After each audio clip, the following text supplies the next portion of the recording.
Hi guys, can you see me? I'm gonna see. Exactly, let me check your view to make sure you can see exactly everything we need. All right, cool.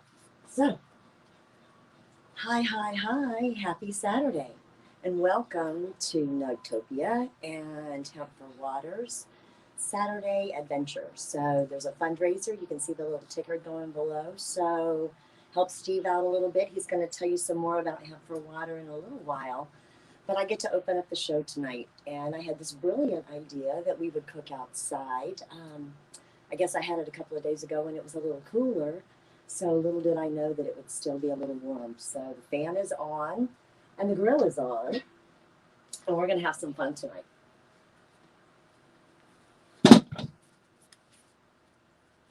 So thanks so much for showing up and giving up some of your Saturday night time for us. We're going to do some chilling and some grilling. You know how I am. I like to eat healthy and talk healthy. And so tonight we're going to talk about hemp. And of course, you know, it's me. So we're going to talk about the entourage effect. So I've got some veggies here that we're going to grill. And so one of the veggies that I want to talk to you about is this yellow squash, because it is so awesome. This yellow squash actually has vitamins A, B6, and C. And it's actually full of fiber, magnesium, and potassium, and manganese, which actually helps with bone strength. When you're cooking on a grill, make sure your slices are a little thicker, right? Because you're going to go really hot to get the grill marks on everything. So this is our yellow squash. It fights cancer. It also is great for colon health and heart health. So I'm going to put these in our bowl to get them ready. I'm going to add these to our bowl because we're going to put our spices in there. And I'm going to cut up our zucchini. I don't know if you guys grill outside or not, but it's one of my favorite things to do. I love being able to find ways to, let me make sure, can you guys hear me? Yes, you can see me, you can hear me? Okay, cool. So I love the way the grill makes veggies taste, and I love the little char that it puts on them. So I like to give it a lot of surface if I can.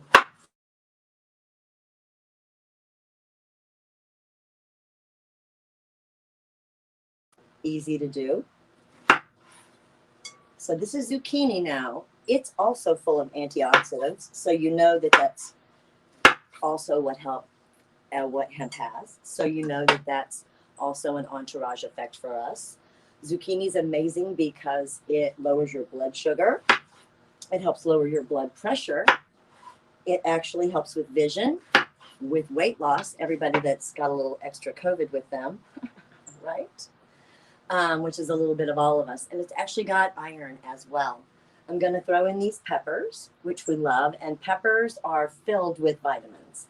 So besides capsaicin and potassium, A, C, B, E, and B6, which you know hemp also has B6 and hemp seeds have B6. So we're going to throw everybody in the pan.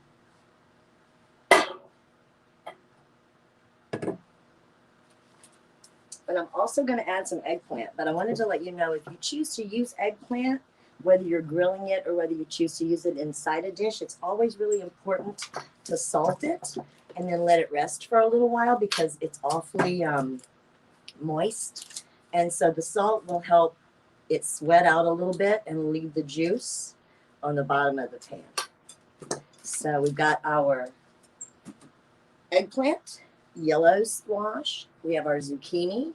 I did some onions a little bit earlier, and of course, onions are also entourage effect for us. They are heart healthy. They are filled with antioxidants. They fight cancer. They lower your blood sugar. They're great for bone health and vitamins B and C as well. So we love the fact that our onions have that in them. So we're just going to add a little salt and a little pepper. Oops, that was pepper and salt. It's been quite a day, right? And I didn't realize that it was going to be really warm. So after you've got a little bit of spice on here, I'm just going to toss them a little bit. Maybe I'll do those in just a second. And notice the cherry tomatoes I did on a stick. It just makes them easier to turn and then pick up after they pop. And so now we get to add our hemp oil, which is one of the things that I wanted to talk to you about. Hemp is a little different than THC. It actually is just cannabis sativa. So just cannabis sativa with different ratios of THC and CBD. So I decarbed this here, and just so you know, that's going to be at a lower temperature. So always check and make sure you've got instructions on exactly how to do that. So I'm going to add this oil to my veggies with that salt and pepper. And I'm going to toss them all around. You know, I'm all about hands. So you got to get your hands in the kitchen. So what's everybody doing on Saturday night? Are you guys going out? Are you cooking at home? Are you hanging out with me? I hope so, at least for a little while. Okay, so I do have a little bit, escape, of some dried hemp here that's decarbed, and we're going to add this also like we would Italian seasoning or anything else. And so we're going to just toss that in, and so that'll go also just a little bit. And we're going to mix that around also. So the most important thing in grilling, just like the most important thing in cooking, is to make sure that your pan is really hot. So our grill is on high. And let's see. Yeah, it's ready. You can hear the sizzle, right? So you can still see some of the little bit of herb, the oil, salt and pepper. We're just going to lay these on the grill. Is this something that you guys do? Do you ever grill out? And when you grill, do you grill veggies, or do you normally grill meat or fish?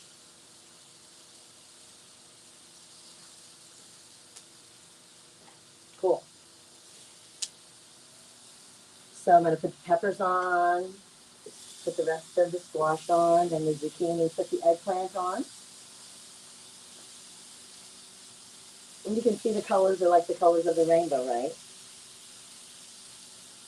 And there's so many different things that you can do with these after you cook them, that it makes such a great thing to have in the fridge all the time once you've got them cooked. I'm a big believer in once the grill is on, do as much as you can, and then that way you save time later. And there's nothing you can't do with a grilled veggie. So I've got a couple of recipes that I want to share with you that we can use the grilled veggies in. And what I especially like about this recipe is it's a vinaigrette, and there are 7 different adaptations to the vinaigrette. So once you make it, you can add a couple of things and change it up from being a basic vinaigrette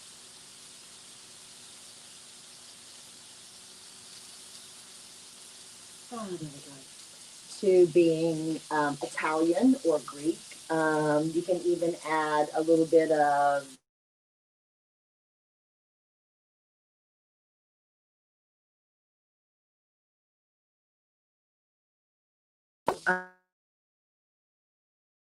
let's hope we're on. Yeah? Okay, great. Sorry about the interruption.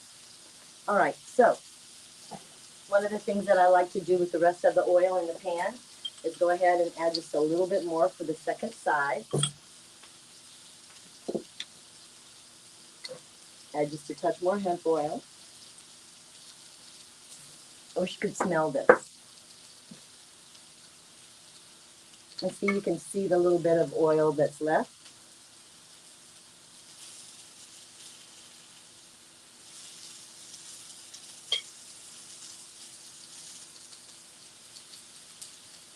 You've got to make sure everybody's got enough oil on them so they don't stick.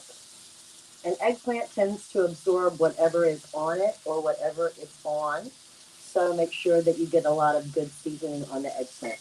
All right. Yay. Okay, we might need that bowl over. Okay, maybe right there. Okay, so let's take a look. Can you hear everything sizzling? So see, we're starting to get grilled. Yeah, great. Let's try that again. Okay, starting to get grill marks. So we'll want to turn them in just a second. So that's awesome. You can smell the oil. You can smell the little bit of hemp that's in that oil, which is really amazing. So we love that. And we love the addition of what that brings to us with anti-inflammatory that hemp is so great for. And I don't know if you guys know it, but hemp is such an amazing plant. It does so many different things. And it just depends on the genetic that you're using. And that's going to take you into different areas. I was so lucky yesterday to get to plant some hemp with a bunch of veterans up in Hudson. So if you guys are interested in that, holler at me and I'll hook you up with those guys. And then I'm sure that Steve could use some help in his Hemp4Water group. So if you're looking to volunteer, there's always a place in the community to give up some time. All right. So while we're grilling our veggies,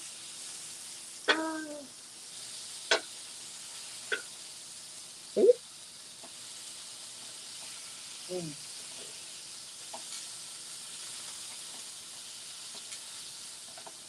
Come on.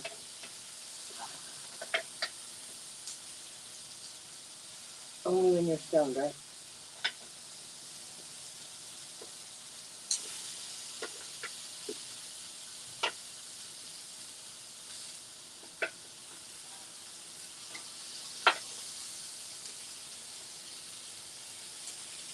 Wow. Run away.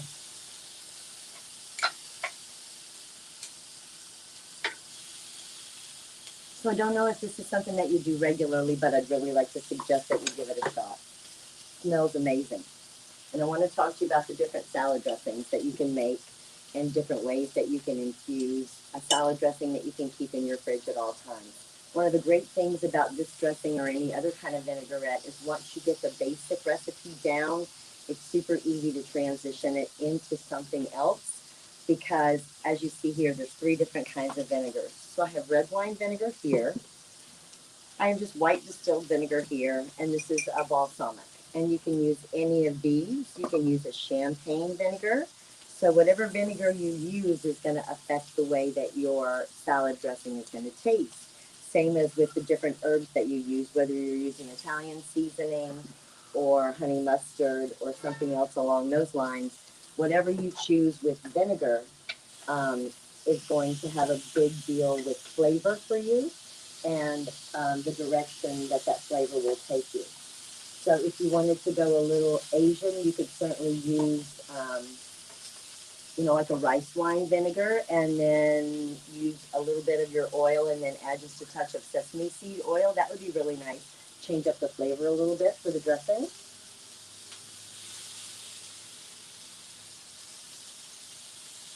Okay.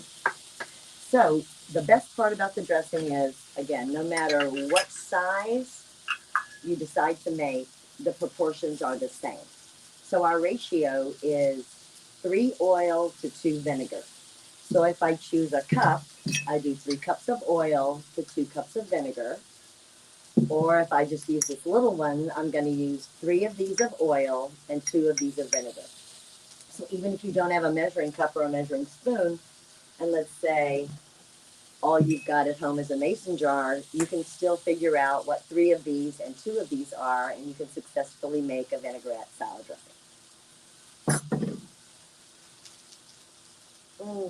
Okay, so what we're going to do here is we're going to take different oil, and so we're going to do 3 of these. Ready? I love the color of infused oil, don't you? There's just something about it. All right, so how many of these? 3, right? 1.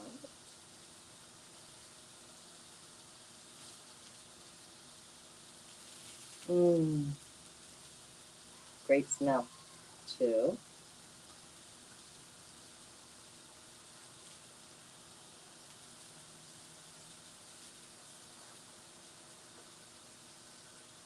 And 3. Now, if you wanted to, you could, at this point, put this in a blender and slowly add your vinaigrette. But often it's going to split anyway. So what I love about this dressing also is it's just a shake it up dressing. And so basically everything goes in the jar and then you just shake it up. So here goes our salt and pepper, which is a teaspoon of each. Pepper and salt. And now our vinegar. Hang on just a second. So unlike meat where you would not return it to the same bowl, these are veggies, you can do that. Look, beautiful. Absolutely fabulous. Oh my gosh, this is so wonderful. Ooh. All right. I'm having a little slip and slide over here, you guys. I'm going to leave the peppers on just a little while longer.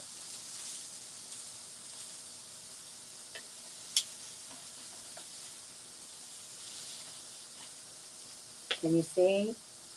Yum. All right.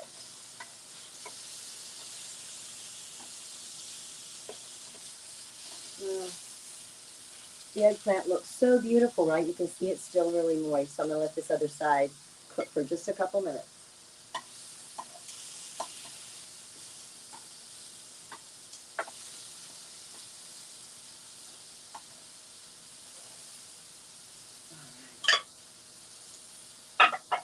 Now, back to our dressing. So I'm going to use red wine vinaigrette or red wine vinegar dressing.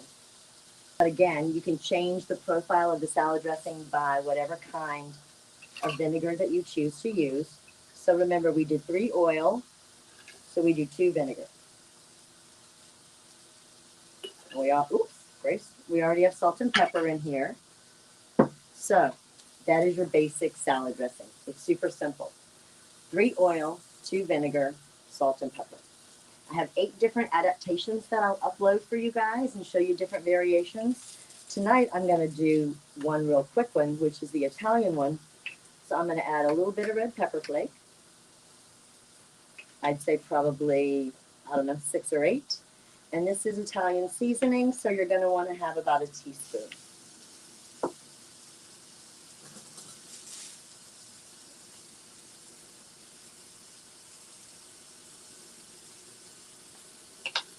And go ahead and add some of your decarb hemp in here. It acts just like any other herb would. Just go ahead and put some of that in there. Okay, you guys still with me?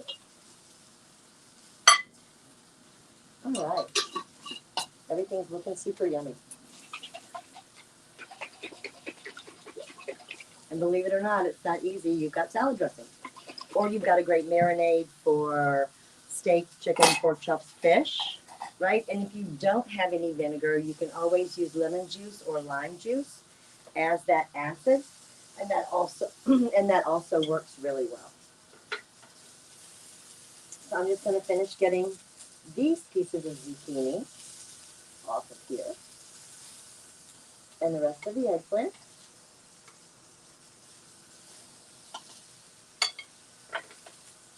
Awesome. I don't know why everything starts to slide.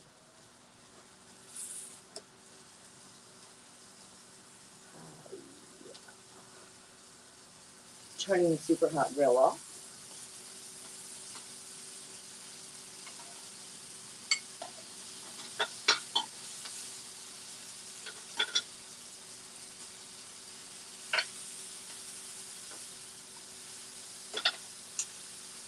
I love that char on the skin of the peppers, don't you?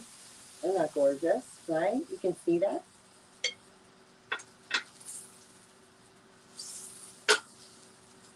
So I'm going to leave them on there for just a minute and just let them finish.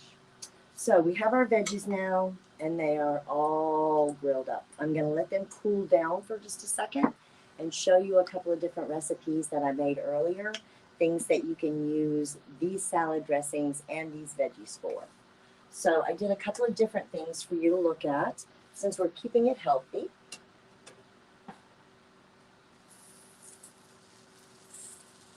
It'll take these just a minute or two.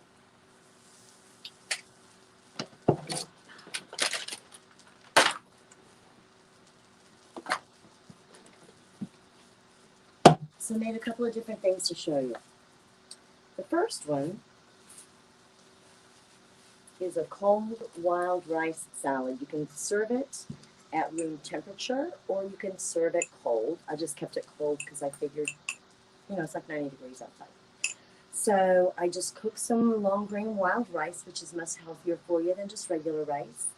I added our vinaigrette, apples, toasted almonds, and some of our zucchini and some of the onions I cooked earlier.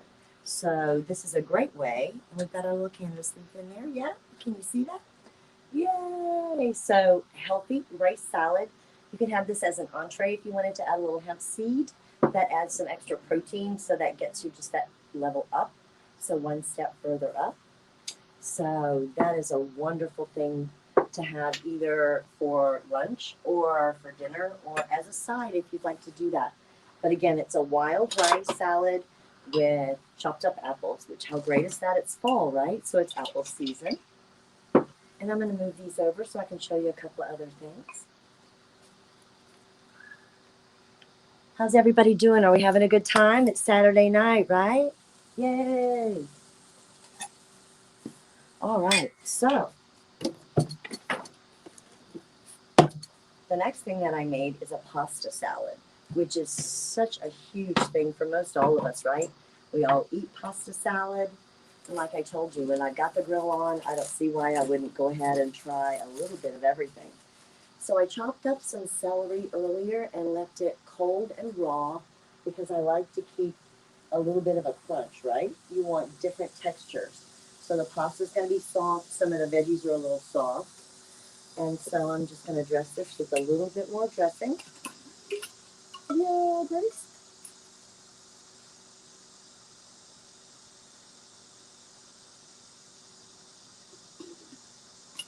All right, so now we have our pasta salad, and in it we have our grilled veggies that I grilled earlier. So exactly what you saw me do, just a minute ago. All right.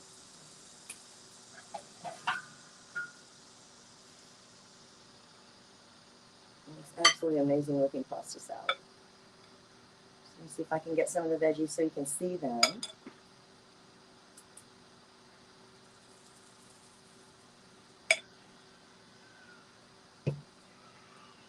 And let's put some of the rice out there so you can see it.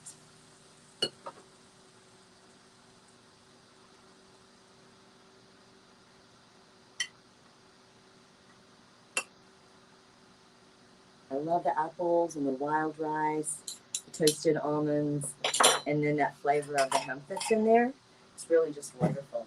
And that's such a great addition. I'm going to stick this right under there and see if that maybe helps it so you guys can see it. And I've got progress. See, always happens, right? And then my final platter for you guys is actually just a platter of the roasted veg because I absolutely love the way it looks. It's always so pretty. Okay. So I have the zucchini down front, and you can see the yellow squash. I'm going to go ahead and put the eggplant on here. So we're going to put that right in here.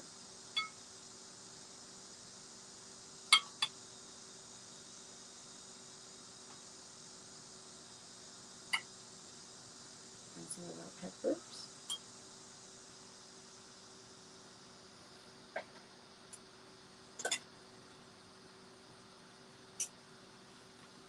And roasted tomatoes.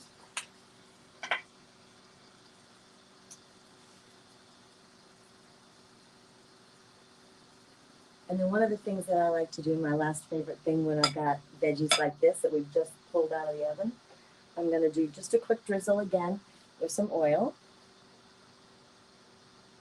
Right, so it'll soak those up. And just a little more salt. And a touch of pepper. And then my favorite, we're going to do a little balsamic drizzle. I think that just adds such a cool touch. And it really adds to the flavor and the grilled flavor. Yay! So you can even add it a little bit here. So that's kind of Mary's grilled adventure. Thanks for hanging out in my backyard today. I know that Steve's got a lot to tell you about Hemp4Water. I'm really excited about all the things that are happening in Florida, in our industry and things that are moving us forward. So I'm really excited to be a part of it, and I'm so glad that you guys are a part of it, that you're hanging in there. Take a look at the ticker tape below and throw a few dimes, dollars, five. I think he said $6 a person would get him where he needs to be. And I think, we've all got $6 worth of change in our couch. So reach in your couch and find $6, $10, and send that to Steve to help him get over the hump so we can get some more hemp into the waterways of Florida and really help get that cleaned up. In the meantime, I'm eating apples and wild rice. Oh my God, right? The wild rice flavor is so nice. The crunch from the apple, and the creaminess from the dressing. I actually used an apple cider vinegar to go with the apples to keep going with that theme. So I'm super excited that you guys came. I hope you can see this. Can you? It's really, really beautiful. And roasted veggies are so good for you. So remember, antioxidants, fiber, heart health, fights cancer, weight loss. Such a great entourage with cannabis. Um, Cannabis sativa tonight. So cannabis sativa, which is our hemp. So good luck to all our Florida hemp farmers. We are really counting on you and excited to see what our first year's crop looks like. I think we're probably about 60 days from harvest for most people. And looking forward to see what happens in our industry. Stay tuned. I think we've got 2 or 3 people coming up behind me. I'm not really sure how close to the edge I am. You guys know that I usually talk a little bit over. So I'm hoping that we're getting really close. So thank you again for tuning in. Thank you to Cole and Kyle at Nugtopia. Stay tuned. Check out Nugtopia. Buy a shirt. Buy a print. And check out, I think Cole's going to be at Chill Coffee soon. So check the calendar out for our friends at Nugtopia. We love them. And we are really campaigning hard for Hemp4Water, hoping that they can reach their goal tonight. Thanks so much for tuning in, you guys.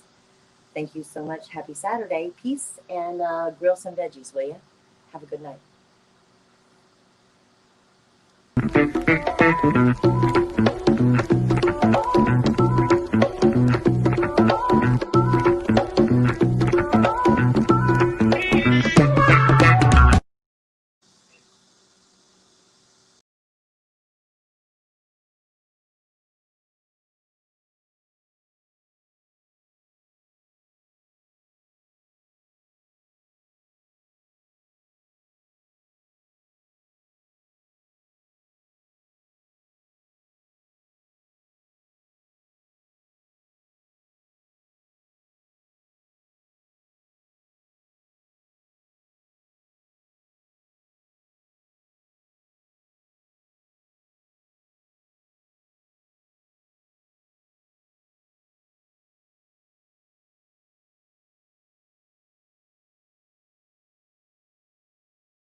Hi, everybody. It's Dr. Lonnie, and just wanted to talk to you guys tonight a little bit about what hemp is and some facts about it that I think would be really cool for you guys to know. You know, as we use the hemp plant, it's something that's been recorded in the history of mankind for thousands of years. It's something that has gone through, let's see, medicinal, religious, textile, building material uses. Hemp, it differs from the cannabis that you know as pot in that it's not intoxicating. It doesn't have the tetrahydrocannabinol or THC that gets people high. And what we use it for are so many other things other than the medicinal aspects.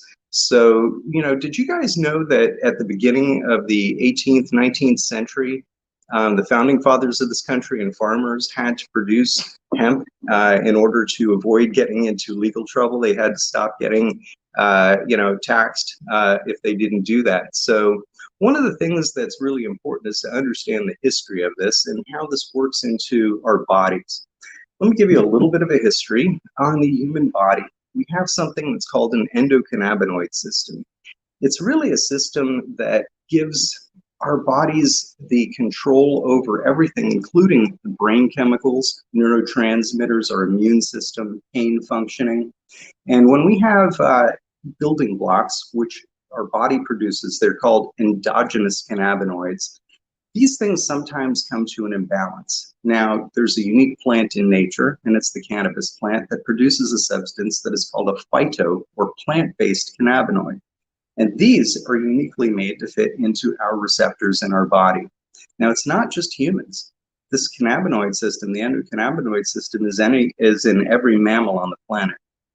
So we can actually use this with our pets, and it's universal in that sense. Now, one of the things that's really important here is to understand that in the early 1900s and late 1800s, every pharmaceutical company had some version of a cannabis-related product. It usually included THC. And this is where hemp, in the formation of this country, it was used in so many ways. Like I said, as a textile, a food, a building block, medicine, and so forth. Now, to understand where prohibition came from, it's something that started in the late 1930s when the industrials were building their empires. In particular, Randolph Hearst, who's known for his newspaper fortune, he had forests that he was using in paper mills, and this was a huge investment of his. And then at the time, you started to see Henry Ford. He was building a car made out of hemp that was meant to run on hemp biofuel that he produced from hemp on his own farms. Threat also came in the form of an article in 1937 from Popular Science where they touted the new billion-dollar cash crop of hemp.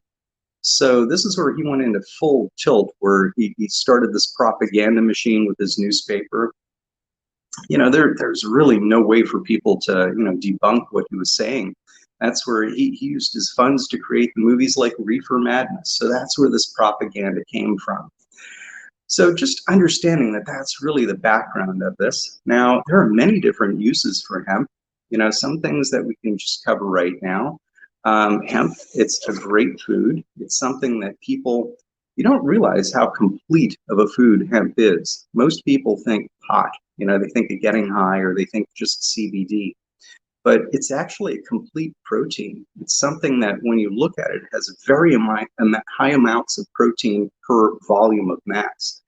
When you start to look at raw iron, omega-3 and 6 fatty acids, it can be pressed into an oil, which is highly nutritious, can be made into animal feed.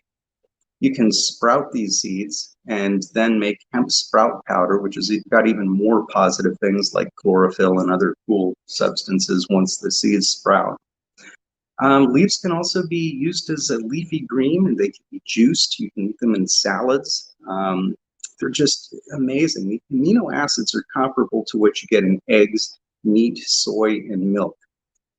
Now, you can use hemp as a fuel. It can be made into a biodiesel. You can make oils that are the base for things like plastics instead of using petroleum, which is something that is not sustainable. It's really harsh on the environment. You can now use hemp-based plastics, let's say, and they're biodegradable. You can make resins that can turn into things that are far harder than steel. So you can make paints out of it. There is a factor of about 10 times the strength of steel, is what they say. There's a person, I cannot remember the car he made in Florida, and this gentleman has body panels on this car that literally you could hit it with a hammer. They're 10 times stronger than steel. It's unbelievable. And it's also biodegradable. That's another aspect of hemp-based products. Now, textiles, understanding that this goes back thousands and thousands of years. These first fibers were spun into, these textiles literally tens of thousands of years ago. Hemp fabric is more durable than cotton. Hemp, it's been used to make ropes, sails, paper, so many different things that we can use come from this. Building materials, yet another aspect. Hemp can be used to make hempcrete. Most people have no idea what hempcrete is. You add lime to what are called hemp curds, and it's the inner part of the stalk. It's very woody, and that makes these blocks. It becomes mold resistant because of the lime. It's something that doesn't require insulation because it is insulation, and it lasts about 800 years. It's just unbelievable. Conduction. I was reading an article where hemp is something that's being used in terms of producing these amazing new batteries. In terms of replacing what's called graphene, which is a substance that they have to mine from the earth. It's very expensive. It's very destructive in terms of the mining processes. And, the cost is just ridiculous. So this produces a better battery that's more efficient at a cheaper cost. And that's hemp again, guys. Let's see, what else is there? Medicine. Oh yeah, CBD. So most people, they look at the CBD as the main thing in the plant. Well, it's one of many compounds in the plant. People don't realize there are about 560 compounds in the plant.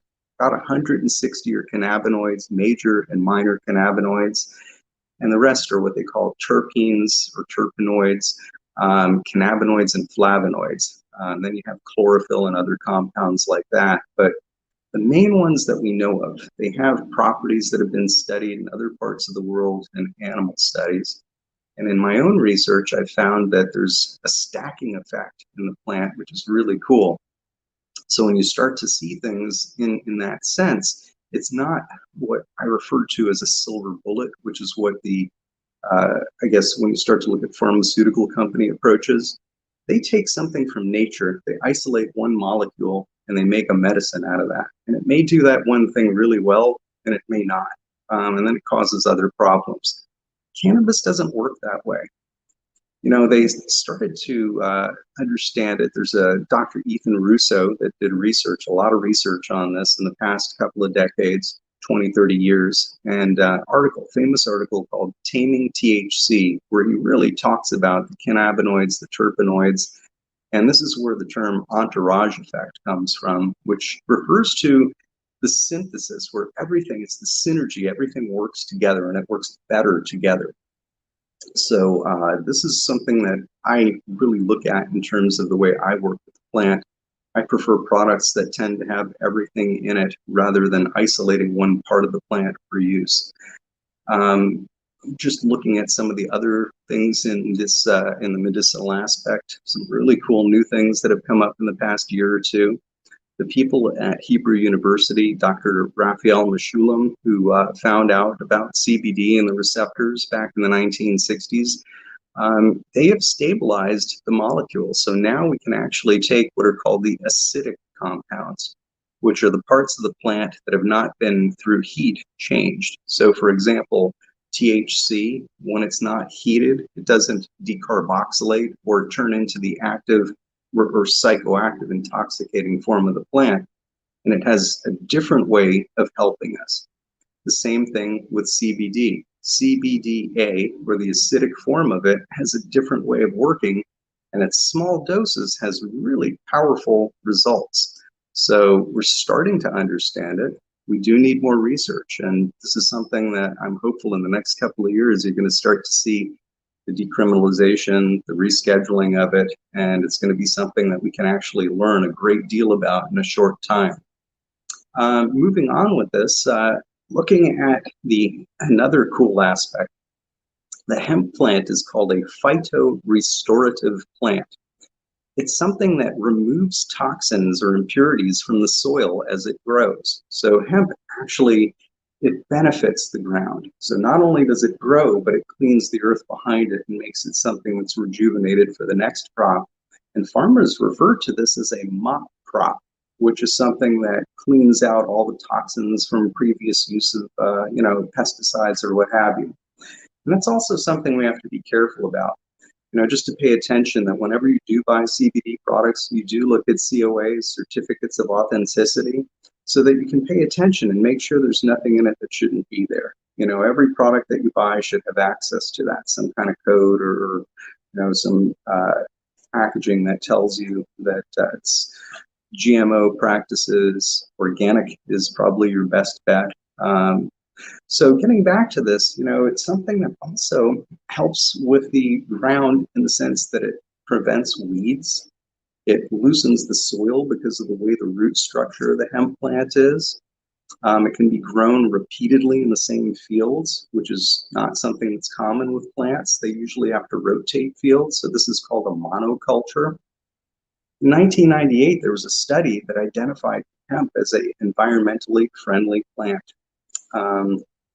Now, really cool side note here.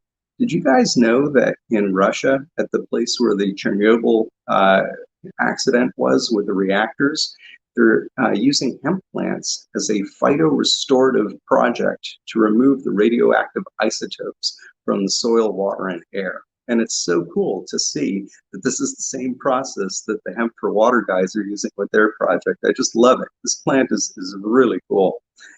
Now, some of the benefits here for people with, moving over to hemp as opposed to traditional wood for sources, what we start to see is it yields 3 to 4 times the amount of fiber as forests and traditional wood sources. You don't have to use pesticides. It grows so much faster. Did you know that forests tend to take 2 to 8 decades, depending on the type of trees that are cut down, to regrow? And hemp, within 3 to 4 months, has a usable crop that you can make wood, furniture, paper, medicine, whatever from. Let's see. And oh yeah, so with that, you have faster production of things like paper. It's really, impact is really environmentally friendly in that sense. Another thing here is that it's biodegradable. Paper does not discolor with age. And it reduces the amount of deforestation that we have on the planet. That's one of my pet peeves right now. You start to see, it's called the lungs of the planet, the Amazon, with the deforestation going on there. It's causing things that people don't see, the impact around the planet. It's going to change the way that our weather happens. The heat is going to go up on the planet. So many different things come from that. And one thing from research is that the hemp plant, pound for pound, is something that produces more oxygen and transfers more of the carbon dioxide in the atmosphere to oxygen. So if we started to replant with hemp, think about what that could do to help restore the atmosphere that we have. Let's see, a little bit more information. Hemp versus cannabis-derived CBD. CBD is a molecule. It's something that it doesn't change from plant to plant. Whether it's hemp or cannabis, that's something that's cultivated in a dispensary's grow house. CBD molecules are the same. What differs here is of everything else in the plant. The chemicals are the terpenoids, the flavonoids, the things that give it smell and flavor. They also have medicinal benefits, but those don't come from traditionally what the hemp plants were grown for. They were grown more for seeds. They were grown more for fiber, so they tended not to have that lush foliage. And the foliage is where the medicinal stuff comes from. So with respect to the CBD, they've changed the practices. So the growers these days have applied the same practices that they use to cultivating medicinal cannabis into the hemp farming. And they've produced some beautiful strains that are very resinous. They have lush foliage. And the glands, the trichomes, the buds, that's where you get the resins, the oils, and this is what yields the medicinal benefit. So today, I don't think it's as much of an issue I think the key here is making sure that you look at the certificates of authenticity so that what you're buying is what you think you're buying. Let's see. In terms of differences between different types of CBD tinctures, I was thinking maybe explaining what an isolate is. It sounds, very simple. It's just the CBD molecule. It's where they take everything out and it's just the CBD in this base oil. And that's something that's good for people who may be, let's say, allergic to THC or don't want THC for, let's say, a job-related issue in testing. Working with just the CBD molecule, you lose that synergistic or entourage effect, so you might actually have to use higher doses to get that medicinal benefit. When you move in another direction, there's this movement towards what's called the whole plant, which uses literally the entire plant, roots and all. Now, there are some pros and cons to this. You literally get all of the plant in it, but depending on how the plant is grown, you may actually have certain things that you don't want, like waxes. So it depends on what the process is in terms of making the whole plant. But you can kind of compare that more to like a full extract cannabis oil or a Rick Simpson oil made with hemp flower. And tinctures made based on that is the way I would look at that. What we typically work with are full spectrum tinctures, which are typically made with the flower and leaves, which give high amounts of resin, and that's literally where the medicine comes from. And you get all of the different terpenes, cannabinoids, and flavonoids in that sense. The next category down would be broad spectrum, which is where they take out the THC, but in filtering that out, they frequently take out some of the beneficial compounds also. But that is something that's a little safer for people who don't want to risk, let's say, a job test, or maybe people that want to give this to their children that don't want to give any THC. Another term that people ask me about a lot is called nanotechnology. Nanotechnology refers to what they're doing to coat the CBD molecule with very small particles. They're a fancy term. It's a lipid nanoparticle, or LNP. And what that does is it speeds up the absorption process. Our bodies typically don't absorb oil that fast. So this is actually a good thing that makes it a much more efficient process. And, I just wanted to share this information with you. This is a plant that's amazing. It's only a threat to those people who are looking to monopolize it and, kind of take advantage of these benefits and, not really share it with society. Unfortunately, that's where legislation has been stuck for 8 or 9 decades. The Farm Bill of 2018 has changed a lot of that, but we need to take it the whole way so that we can get research going. We need to understand how to really make these properties of the plant work at will. Education about this, amazing plant, voting, this is what, we need to do and advocate. Eventually having the ability to grow this in our own yard and use it is something that can benefit everybody. So, that's something I wanted to share with you guys. I'm sitting here with Super Gabe Osborne from Ganja Beach. Just wanted to share a little bit of time with Super Gabe and say hi. Hey guys, what's going on? Super Gabe Osborne here with Dr. Lonnie. Oh, guys, Hemp4Water. This has been kind of exciting. Oh man, I don't know. I'm kind of threw me on the spot here. I was over here not paying attention like always. It's like the teacher, Yeah. It's like put down your pencils. Exactly. Like Quiz time. Are you texting over there? Do you want to share with the rest of the class? No, I would not. But, this is where we're talking about hemp, which has been literally in the history of mankind for so many thousands of years. I was talking to somebody the other day and explaining to them that, when it was put into prohibition mode, they've actually had to change this back in World War II when they didn't have enough rope or cloth fibers for things that the Navy needed. So there's actually a movie out there which is talking about growing hemp and using hemp. So the US government changed the laws for a period of time during World War II so that they could do this, and then it changed it all back. But this is where we need to get it out of the political arena so that people can understand it scientifically. That's kind of what I've been advocating for. I mean, we see all this other cool stuff it can do. And I don't know if you've seen like some of the hemp-free houses and stuff. Those things are amazing. Yeah, in Jamaica, Montego Bay, they actually built an entire house completely from hemp from start to finish. And it was something that they actually gave away to one lucky winner.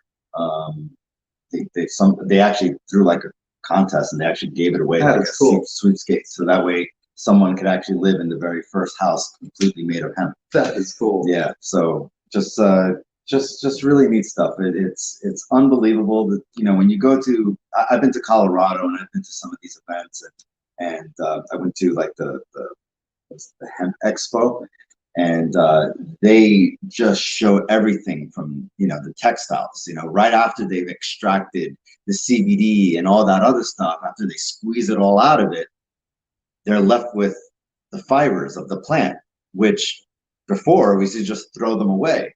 And now we're figuring out that we shouldn't throw them away. They make all kinds of things. Hemp fibers, you know, even for clothing. They have, you know, technology has gotten, you know, so far advanced that the hemp used to be very itchy and scratchy and like stuff that hippies wore. Now it's something that it eventually should be able to clothe all of us. And it should be soft like cotton, you know, depending on the strains and all that other stuff. So it's just really awesome. And, you know, obviously we just finished talking about Hemp Creek. And just they have so many uses for hemp. I mean, they can compress it and make like a particle board, you know, completely made of hemp. They can mix it with plastics and use it as a filler in order to, you know, just you know, take up space and stuff like that. I'm just thinking that the hemp plastics, I can't wait to see biodegradable plastics made from hemp, straws, bottles, when you don't have the problem with the, you know, people that are throwing out their bottles and leaving them everywhere. You don't have, you know, like here in Florida, you know, we don't have in a lot of places the ability to have straws on in restaurants because we have birds and turtles and it causes problems with the wildlife. So here, biodegradable straws are just an amazing aspect of what hemp can do. And I keep coming up with these ideas. I saw a meme once. It was like 50,000 products can be made with hemp. You know, when you start to look at how this goes downstream, it's just a different way of thinking.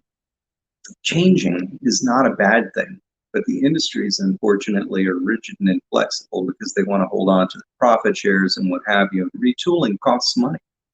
But for the environment, guys, you know, the situation that we're in right now is the environment speaking to us. You know, we as a species, mankind, we're the only species on the planet that's out of balance. Okay, we're destroying the planet. And now what's the planet doing? It's teaching us a lesson, you know, and here we are thinking, oh, you know, there's going to be a vaccine and this and that. Okay, so we're going to control Mother Nature. No, put the freaking masks on, guys. I'm sorry, but, you know, 100 years ago they went through this. This is the humbling of our arrogance as a species. And we've got to get in balance. We've got to take better care of the planet. This plant, this is the way to do it, guys. Damn right, absolutely.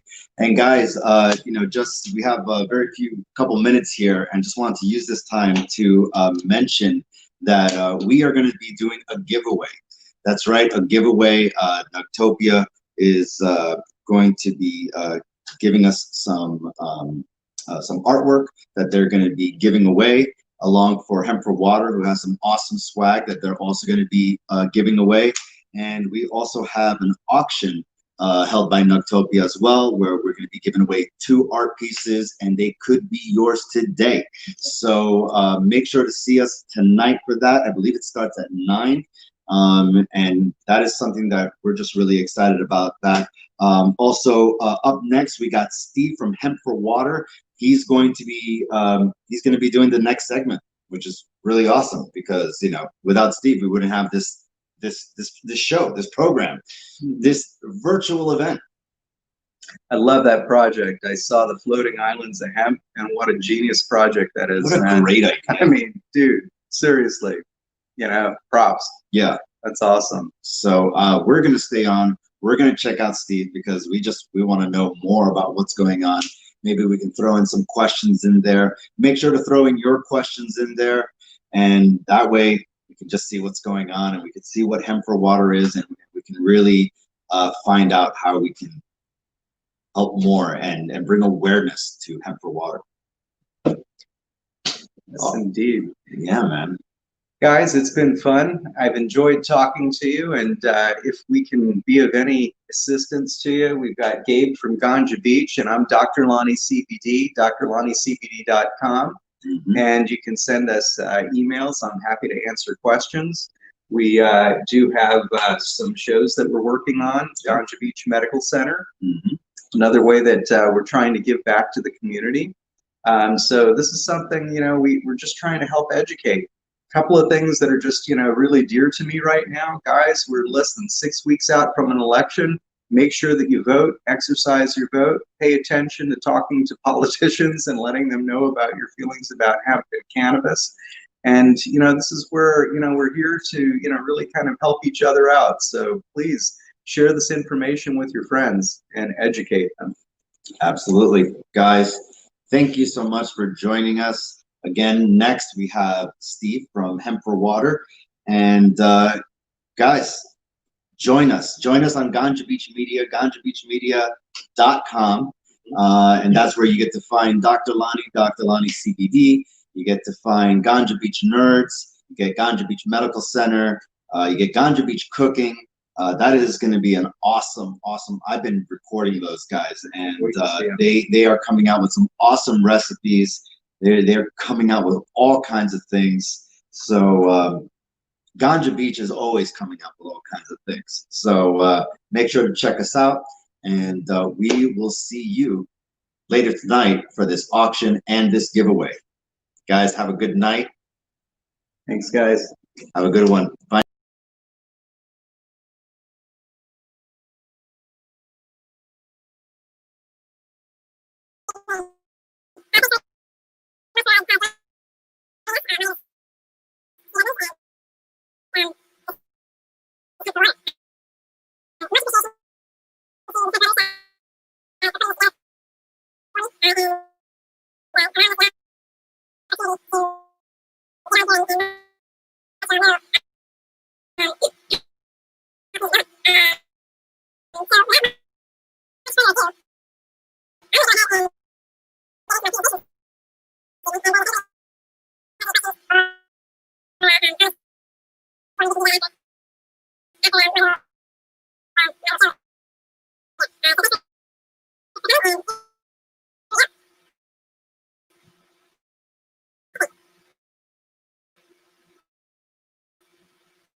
Okay, let's see how we're going here. We're going to do a screen share. We're going to screen application window. We're going to go here. We're going to share. Trent, how we doing? Are we doing good with the audio? Sorry for the technical difficulties, folks. Seems to be the way it goes with my luck these days.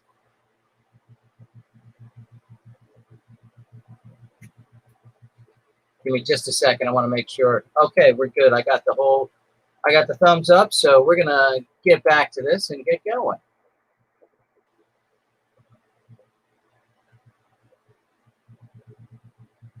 So this is Hemp4Water, which is a better way to clean water. And Hemp4Water is something that came about in 2013. A dear friend of mine, Captain Don Voss, and I were sitting around one evening trying to solve our problems, which were the discharges coming out of locks in the St. Lucie River. They also go out of the Caloosahatchee River, and they cause all sorts of damage to estuaries on a regular basis. So we were sitting around one night, you know, talking about this problem, and you know, we said, hey, this plant loves the two things that are causing our problems here. And those two problems are excess nitrogen and phosphorus.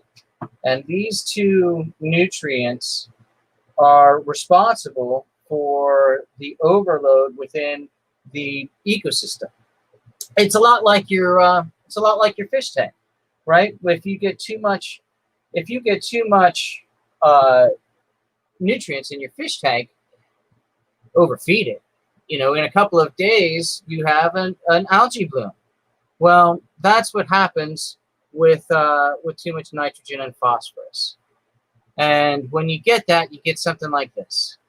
All that green in there, that green pea soup, is the algae bloom. And the algae bloom is there because nitrogen and phosphorus are number 1 and number 2 on the TMDLs, the total managed daily loads. The neat thing is that we can avoid this by feeding hemp plants nitrogen and phosphorus. Hemp is not going to fix the problem, just like cannabis doesn't actually fix all the different medical problems and all of the different health issues. What it does is balance the system that it's in. For us in our bodies, as humans and as mammals, our endocannabinoid system and our hypothalamus balances our body's system, physiological system. Same thing happens in nature. When nature's out of balance, hemp can help us balance nature. And that's what we're doing by using hemp to feed off of the algae and the excess nitrogen and phosphorus that are in the waterways. So what we're going to do is situate these plants on floating biomass, and then we're going to run them through their entire life cycle and provide an opportunity to remove those plants, which will remove the nitrogen and phosphorus from the ecosystem. In other plant-based solutions, the plants die, stay in the ecosystem, and continue to add those nutrients back in after their life cycle ends. We plan on removing those plants and then using them for things like industrial applications, like hempcrete that the gentlemen were speaking of before I'm on. We can also use it for fuel. We can also use it for textiles. We can also use it for a number of different applications. 50,000 applications is correct, and what is available. So what we've been doing for a while is making sure that everybody understands what Hemp4Water is about and the opportunities that it can provide. We originally had to start off in Tennessee. A co-collaborator, Ian Campbell, called me up one day and said, hey, you guys are still way behind on your laws. I can do it here in Tennessee. I'm going to start in a pond that I have. What do you think? So we started growing in Tennessee. Shortly thereafter, we were able to change the laws here in the state of Florida. And once we finally had a pilot program that was unencumbered by the new state law, then we were able to move our research to the state of Florida. And now currently we are doing research projects, or have 3 separate research pilot projects. We work with South Florida State College out of Highlands County on 2 of our projects exclusively, and we include Indian River State College on phase 2 of Hemp4Water. So how does this work? Everybody's got to be thinking, hey, what makes this happen? And I wish I had a little bit better graphic and had hemp plants up here at the top of these mats. But basically what you're seeing here is a floating island, and with your growing vegetation on top and your roots growing down into the water. Now that floating island is biohaven technology, and we get our floating mats from Martin Ecosystems out of Louisiana, and we hope to be doing a project in Louisiana very, very soon. So these mats, they're designed to create the right biosphere, or the right biomechanisms for plants to be able to sustain themselves in a hydroponic fashion. They're 9 to 12 inches of material that's in a spiderweb matrix that interchanges the water between the air surface and the water surface within the floating island to create a biofilm, which creates all sorts of enzymes and biomes and neat little biological agents that provide an awesome growing environment and provide the availability for plants to reach through an open air cavity and into the water so that they can have a healthy root structure and end up with great healthy roots. Because for us, it's all about the roots. The roots are what are going to be sustaining this whole project, because the roots are going to be doing the work. The roots are what are going to be feeding the nitrogen and phosphorus into the plants so that the plants can metabolize and grow, so that they can literally, through their biological processes, remediate the nitrogen and phosphorus from our waterways. So with hemp, we can do this. And why can we do this? Well, we know that the Canadians have been successful in removing tons of nitrogen and phosphorus. There's a study on that. I have a gentleman here in Florida named Dr. Whitehurst who has been in the fuel industry for most of his career. He's retired now, and one of the things he was working on before he retired after 30-some years is biofuels and alternative fuels. And he's very excited about the potential of the biomass of this plant being able to provide several different types of fuels through cryolysis. And then the Biohaven team has actually made some calculations that are pretty exciting and pretty staggering stuff. So basically, what we're looking at is the availability, if we situate properly, to be able to go after the two most abundant nutrients in our waterways. And in a year's time, we're going to be able to pull out 450 tons. That's about 980,000 pounds of phosphorus. And we're going to pull out about 7 million pounds of nitrogen. For those of you that understand the problem of what's going on in Lake Okeechobee specifically, that is about the amount of nutrients that is being deposited or dumped into the lake on an annual basis. If we can stop the inputs by Hemp4Water availability and use, then the lake will actually heal itself. Just like your fish tank, when you remove the excess nutrients and you get a balance back into the system, it feeds itself. Oh, I'm sorry about that. I hit the wrong button there.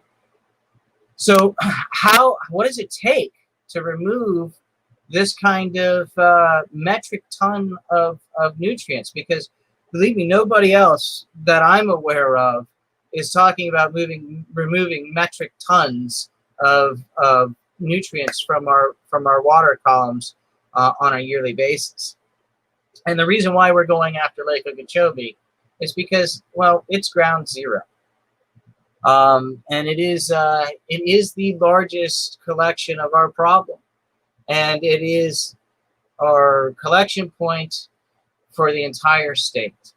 It's the largest lake in the country, or the 10th largest lake in the country, the largest lake in the state. And it's approximately 440,000 square acres. It receives water from 4 adjacent basins to the north, and then 2 more from the south on an east-west basis during storms.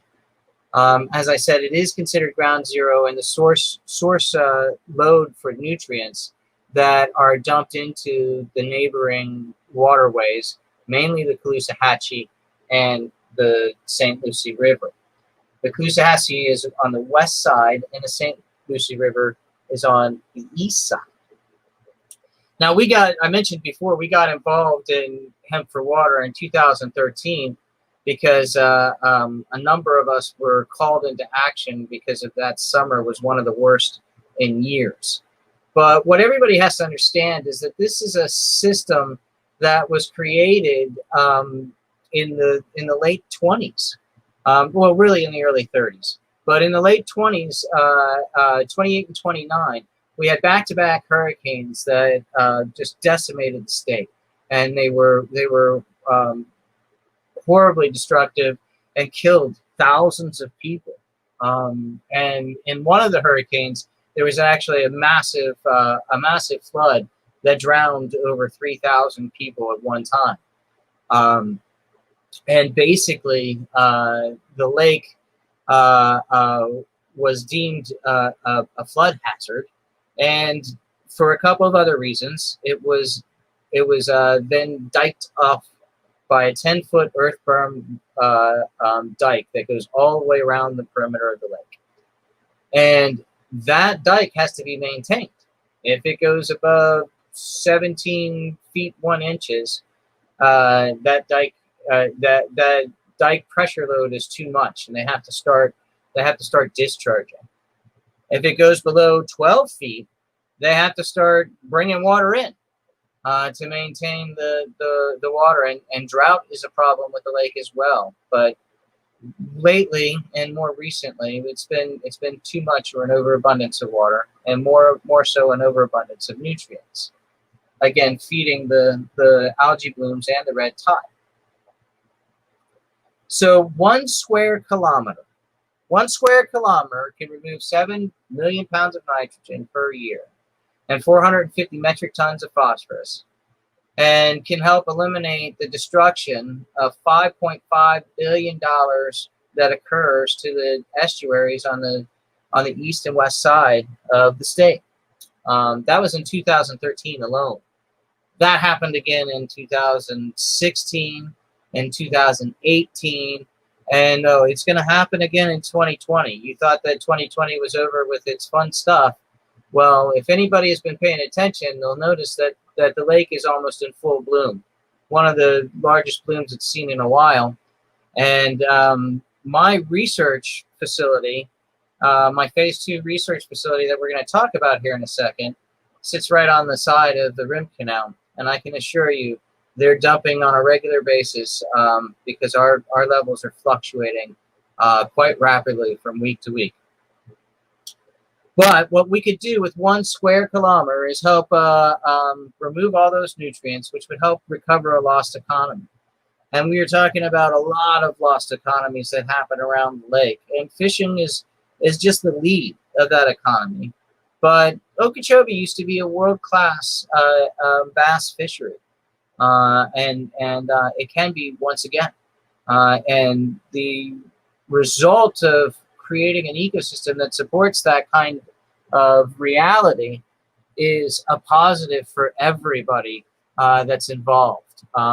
Everybody benefits from that kind of natural pristine system, because if we're going to have a world-class bass fishery, then it's going to have to be naturally pristine and sustained and feeding at its top efficient and optimal level. So where are we now? Well, right now we're in phase 2. So phase 1, phase 1 is actually the pictures that you see at the bottom of the slide here. This is occurring. These pictures are a few days old. My assistant Kendall Carson at South Florida State College is the project manager and my contact at the school. She's the one that took these pictures just a couple days ago. And you'll notice the algae bloom that's occurring over there in Highlands County. This is in Avon Park, and this is in the cove at one of the lakes on campus. So at this facility, we are growing these plants. You'll notice that they're starting to thrive quite well. The tallest one's about 3.5 to 4 foot on top, and the root structures, we're going to get a good GoPro this week and get a good idea of how long they've gotten. We're excited about the possibilities there, given the top growth. But basically,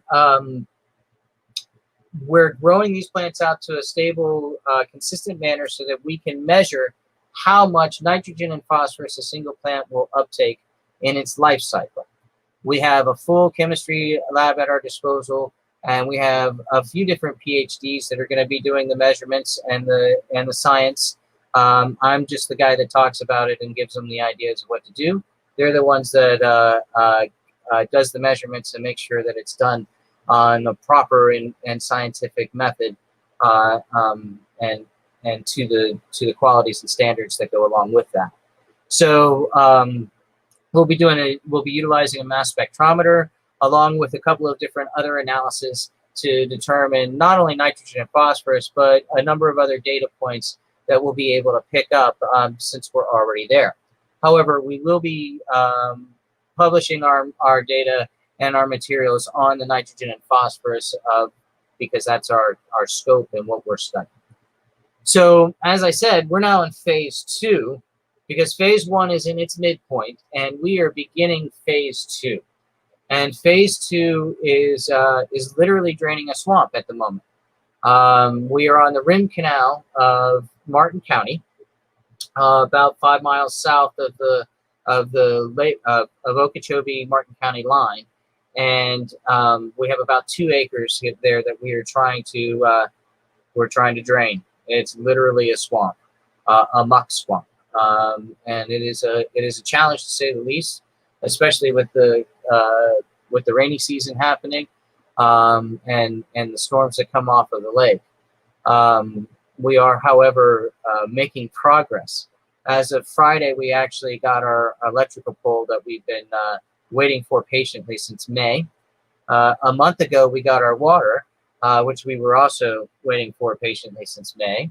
And now we have been able to move in several loads of dirt and several loads of fill to really get the land to a point where we can start utilizing it. Now in phase 2, our partners are South Florida State College again, and we include Indian River State College to the mix because that's their area in Martin County. And we begin looking at other types of cultivars and strains that can handle the harsh realities that Hemp4Water is going to provide. And we basically are researching which plants are going to be the most opportune fits for the project in general.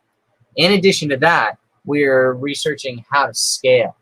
And that's where I start getting excited because we're originally looking at a square kilometer, kind of a close-knit archipelago of islands or something like that.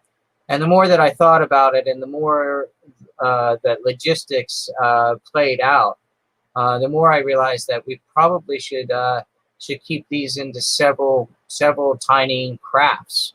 So as you can see in these pictures below, these are the research mats. They're about 4 by 5, 5 by 5 squares, and we've fashioned some PVC frames to hold some light wire to keep the birds off and to keep the alligators from crawling up and destroying the plants. This is not going to cut it in the middle of Lake Okeechobee. Not by a long shot. No way, no how.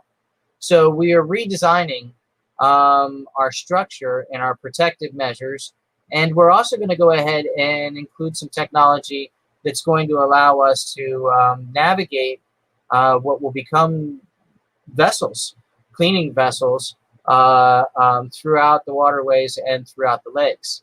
And these vessels will go out and grow, do their thing, stay away from any threats or anybody that might be interested in getting near them. And when they're ready for harvest, they'll come back to home base. We'll harvest the plants. We'll pull out the nitrogen and phosphorus at that point from the cycle, and we'll be able to remove those excess nutrients from the ecosystem. So that's what we're in the middle of doing right now, and that's really what this whole fundraiser is about. Phase 2 is the most important and the most expensive part of this whole endeavor. We're literally draining a swamp, and it has already been double the cost anticipated, which is normal for any kind of business endeavor. But as a nonprofit and as a charity, we rely on donations and the goodwill of others to help us figure out how we can forward this work and bring this work to scale. So we've been doing it pretty primitively, and we've been trying to work with local contractors who have been an amazing help, coming in and giving us dirt and fill at cost and providing services when they can, more so than what we've had to pay for. So the community's been very awesome and very, very supportive, which is a welcome from the last several years in this whole industry. I started this in 1992 in terms of trying to educate people to how much hemp could help out in all sorts of things in life. I am a disciple of The Emperor Wears No Clothes, which is a Bible for us cannabis and hemp folks, which is now on its fourth release, which my buddy Bruce Deedson, who hopefully will be involved with this project again very soon, is worked together with the Harrer family to make that fourth publication possible. So a big shout out and thanks to him for putting that together for all of our information. So once we're done with all this, phase 3 will be putting everything into practice and cleaning water at large scale. We'll be out in the middle of Lake Okeechobee doing our thing, and we will be creating whatever we can. So how do we get through phase 2, which the raw picture of that you can see in the upper right hand corner. The land looks a bit different than it does there, but as you can see, we're literally draining a swamp so that we can get to work. The plants that you see down below are the juveniles of the plants that you saw in the pictures in the previous slide, and that's one of the first floats on the other lake at Avon Park in the upper left. So we need funding. We need resources. We need volunteers. We need word of mouth. We need materials. We need farm equipment. We need just about anything that you can think of. If it's heavy equipment or it's a vehicle or an RV that you don't think that you can get the money that you think it's worth, well, we're a 501c3. We can take those types of donations and we can convert them into usable funds and resources for what we need. We can also use services as donations, land clearing, pole setting, engineering, all of that kind of stuff is welcomed. We can also use equipment, hand tools, power tools. We've got to build an entire farm and research facility from literally that ground that you see there up. We've made a little bit of progress. We've actually drained the land. We've made some fields to the south behind this picture, and we have electric coming in this week, and we are working on making more improvements every day. We also need the state's help. We need any grants that you might hear of or know of that would be environmental, community, water-based. I try and keep out a lookout for them and listen for them all the time, but I do miss some, and I would like to make sure that I get as many opportunities as possible. If you know somebody in a state agency or at a state level that would be interested in helping out a program like this or being involved in a program like this, please help us collaborate and coordinate. We also need the U.S. government's help. Same goes for what the state needs are. We need that at the federal level. U.S. grants are always helpful. The USDA could be helpful. The NCRS could be helpful. The EPA could be helpful. We are willing and open to collaboration with all government agencies, all other nonprofits and charities, and we are looking to accomplish our mission, which is simply to clean the water. That's the whole deal. Really would like to take a moment to thank our community support. We are now involved with 2 state colleges, with South Florida State College, who was our lead flagship, and then Indian River State College has come in on phase 2. Our collaborator in Nick Dogg up in Michigan is taking care of the Great Lakes region for growing Hemp4Water. Ian Campbell is in Tennessee doing the Southeast region. He's working on Tennessee and expanding us into Louisiana. Martin Ecosystems is in Louisiana, and they're the ones that are helping us get the bio islands to grow our plants on. Extra Grow has been a great supporter in helping us do fundraising and provide some comparative studies. Native Hemp Solutions is my for-profit company. It provides a lot of support and resources and things that nonprofits can't get a hold of a lot of times. And then, of course, our latest community partner is Nugtopia, and we really do appreciate them setting this up and making this opportunity possible. And we really look forward to working with them in the future. When this is available online, you'll be able to look at the resources, and the links will be here. And if you'd like to help out, if you can help out, as Mary said, $6 goes a long way if we get it from 600 people. And if you can afford to give more, we would really, really appreciate it. You can find us on Venmo, PayPal, Facebook, or our website to do donations. Venmo is the preferred because that doesn't have any charges affiliated with it. But wherever you're comfortable, we will gladly take your contribution from wherever we can. If you need a tax receipt for any donation that you provide to us, all you need to do is give me an email at steve@hemp4water.org. So with that, much appreciation in having this event in Nugtopia again and providing the opportunity for us to have a platform to speak to everybody. And I think I'm going to use my last few minutes here for Q&A, if there is any.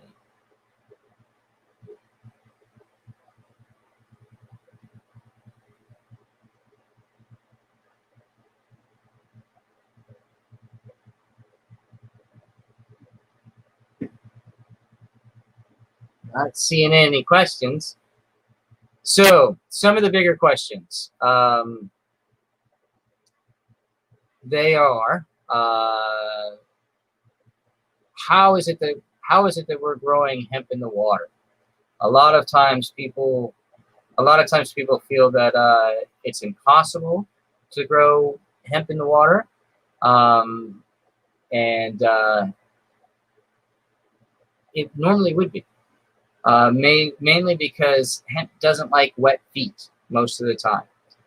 So that's where those biomats come into play. Those biomats allow the root systems to properly form and grow through an open air section, a few inches of open air before they have to reach and go to water. And then that reach for and going for water actually makes them stronger, more healthy. So that's one of the frequently asked questions. Another frequently asked question is, how is it that hemp is a good remediator? Well, it's one of the best remediators on the planet. It has been utilized in a number of very important remediation sites and really in toxic sites. The doc mentioned earlier this evening that it was in Chernobyl. That's true. It was also in Fukushima. It also was involved in 3 Mile Island. It was also involved in cadmium restoration in Ohio. And it has been studied in soil pretty extensively. The Canadian study that we reference is one that is pretty impressive in terms of hemp's ability to fix nitrogen, and that nitrogen fixing is what we're really after, along with the collection of the phosphorus. The potential of the biomass that we're going to produce is pretty good. When you think about the idea of a square kilometer in total of hemp being on the water, that's going to produce a lot of biomass. And what can we do with that biomass? Well, we can turn it into hempcrete. We can turn it into fuel. We can turn it into wood flooring. We can turn it into insulation. We can turn it into bedding for horses. We can turn it into mulch. We can turn it into soil amendments. We can turn it into so many different things that would be productive and useful and needed already in the state of Florida throughout the various different economies that aren't associated with the hemp or cannabis realm. One of the things that we need to do as a community is we need to move into the realm of normal agriculture. And how do we provide for the agricultural community? What is it that we bring to the table that helps our state be better?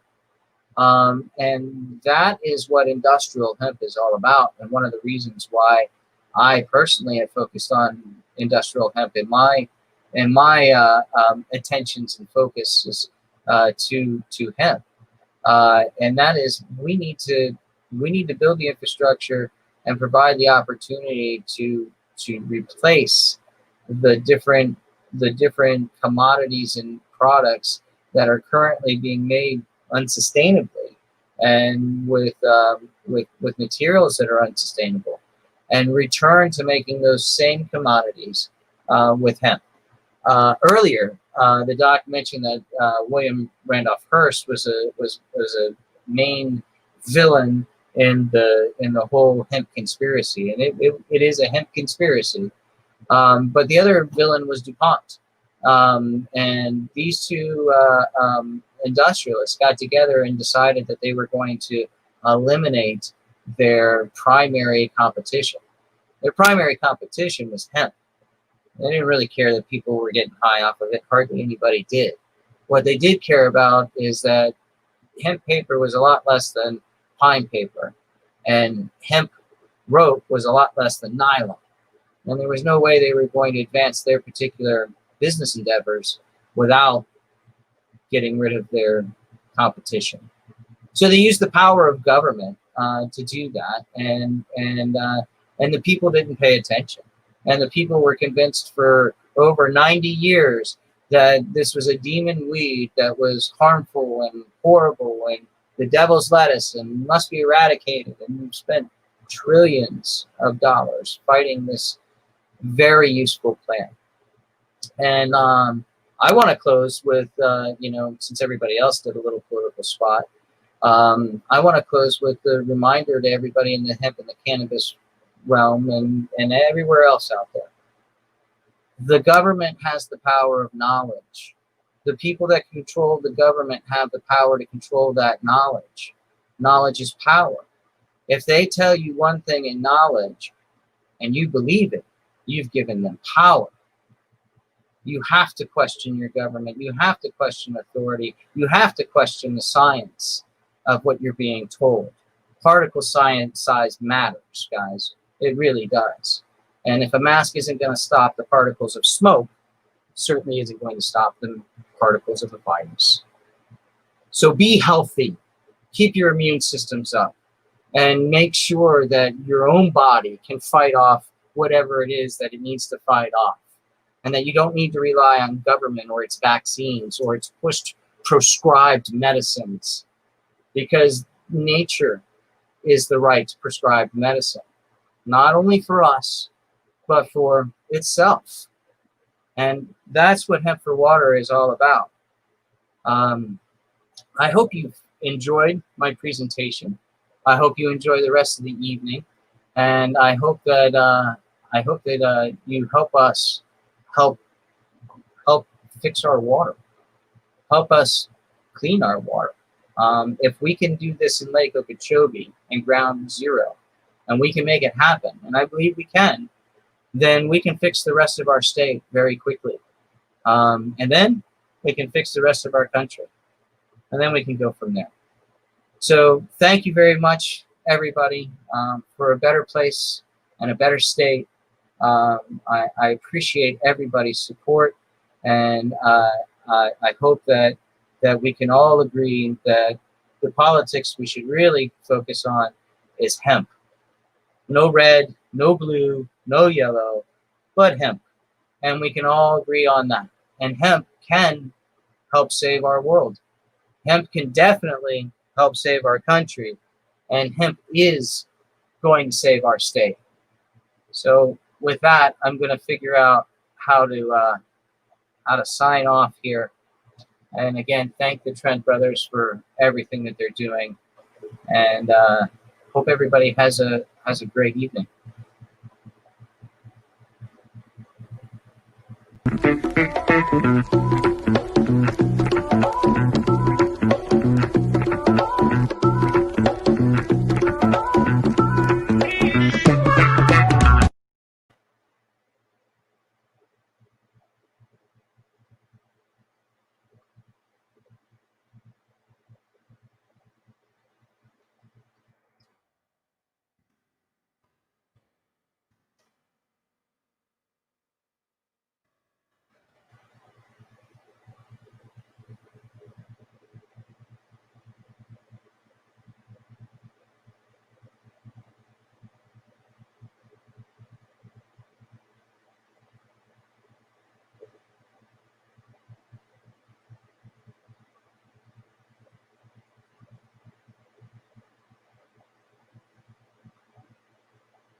Hello.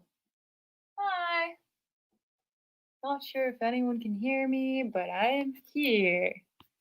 And yeah, so thank you for having me on. Oh, Kyle can hear me, so that's good. And then whoever else can hear me, hello. It's nice to see you here at the Hemp4Water event. I'm also going to see if I can check on the Facebook event in case anyone's making comments or anything. But yeah, thank you for having me. And I'm just really gonna start playing some original music as the name Marley. So if you want to follow my Facebook and Spotify and all that, that would be that. Um, yeah, so I'm gonna just start playing original music. And yes, hello. Okay, so let's get started.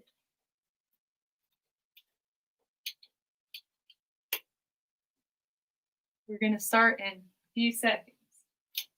Okay, let's see. So suspenseful. Okay, hopefully you can hear this beginning beat.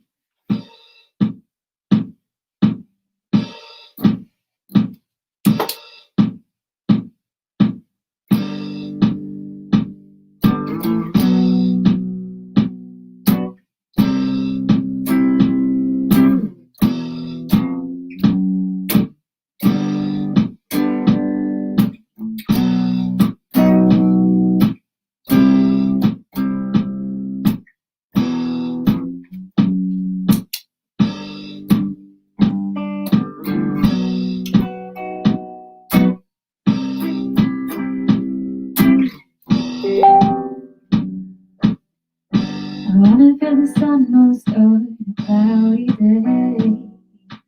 I wanna feel the raindrops most when the sun don't wanna fade away.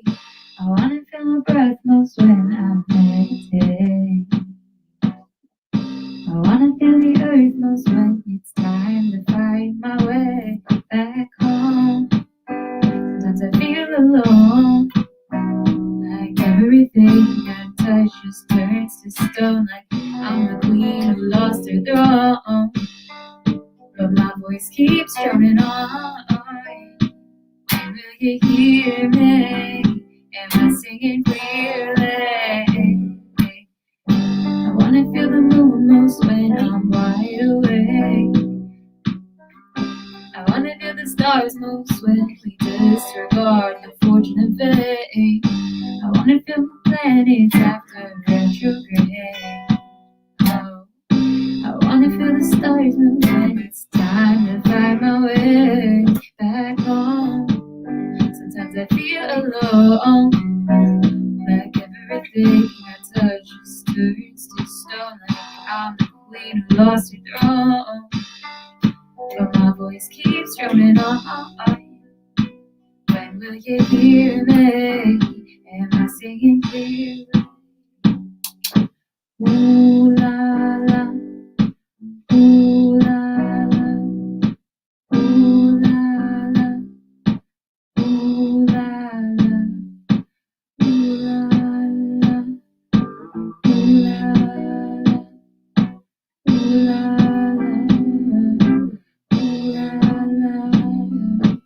Ooh la la, ooh la la, ooh la la,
Sometimes I feel alone, like everything I touch just turns to stone, like I'm the queen who lost her throne.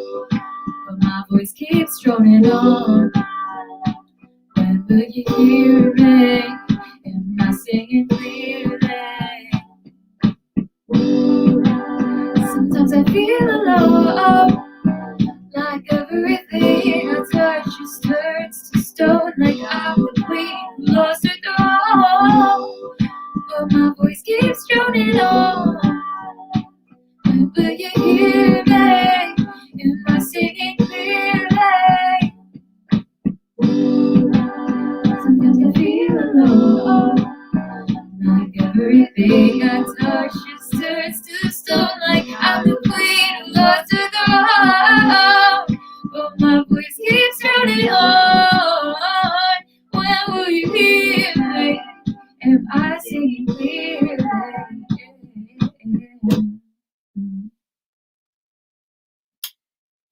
Cool. So that was called Clearly. So if you look up Marley, right? It's hard for me to point at things. Marley. Yes. If you look this up on Spotify or Apple Music or YouTube or anything else. My guitar popped into this technical difficulty. Okay, we're good. Yeah, then you'll be able to hear that song clearly. And the next song I'm going to play is also available on all the streaming platforms, and it's called Spill the Tea. But first, I have to make sure I unload the last song and start fresh. Okay. This might be a faster rendition than what I have on the streaming platforms, but it's fine. It'll be fun.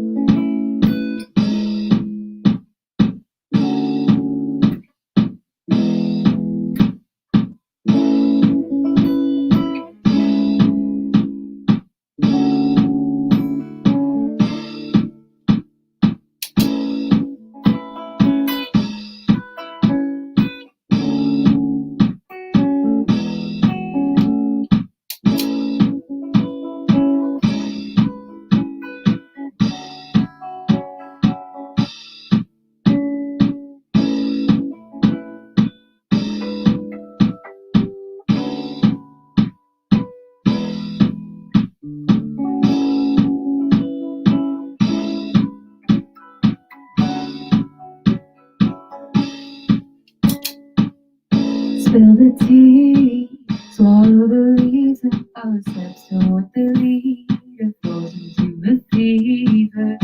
Way to be conditioned to ask for permission. What's our mission statement? Falls into the pavement, paint another narrative. The last one had you complicated. But it's not too late to change it. Do you see her? Do you believe her? She balances the earth and brightens up the universe. But she don't know her worth. Plant a tree, sing a song so solemnly. When you count to 3 and 4, there's too many reasons to see genuinely. She's so fire and free when she's chasing her dreams back into reality. Paint another narrative. The last one had you complicated.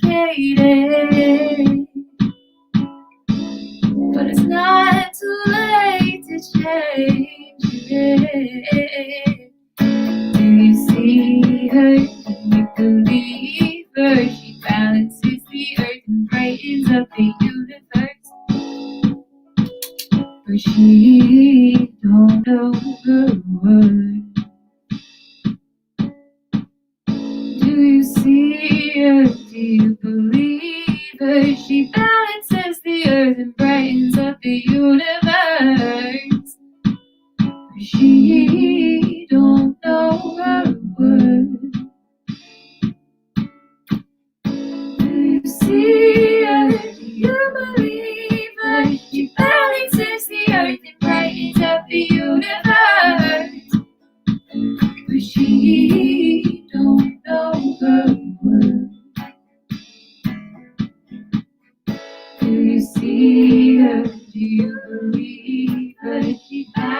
balances the earth and brightens up the universe. She don't know, she don't know. Do you see her? Do you believe her? She balances the earth and brightens up the universe. She sure she's the one. Sure she's the one.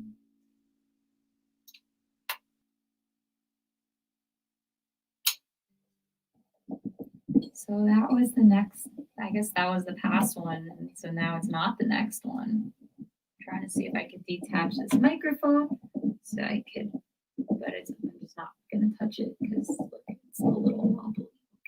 Okay. I just want to see if Kyle has any notes for me. Oh, I get to do an encore in advance. Thank you. Okay. At least I think so. That's pretty much what he said. Okay, so the next one, let's see. The next one's not out yet. Oh, I started recording. The next one's an unreleased tune. We don't know the name. Follow me on anything and tell me what I should call it. The social medias are Marley like that music.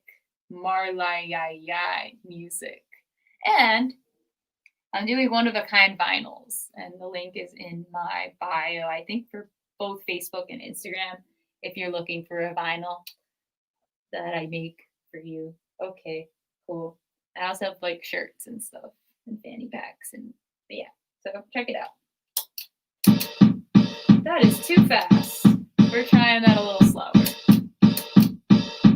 I have to do a different thing. Okay, we're gonna do this. Okay, that sounds good.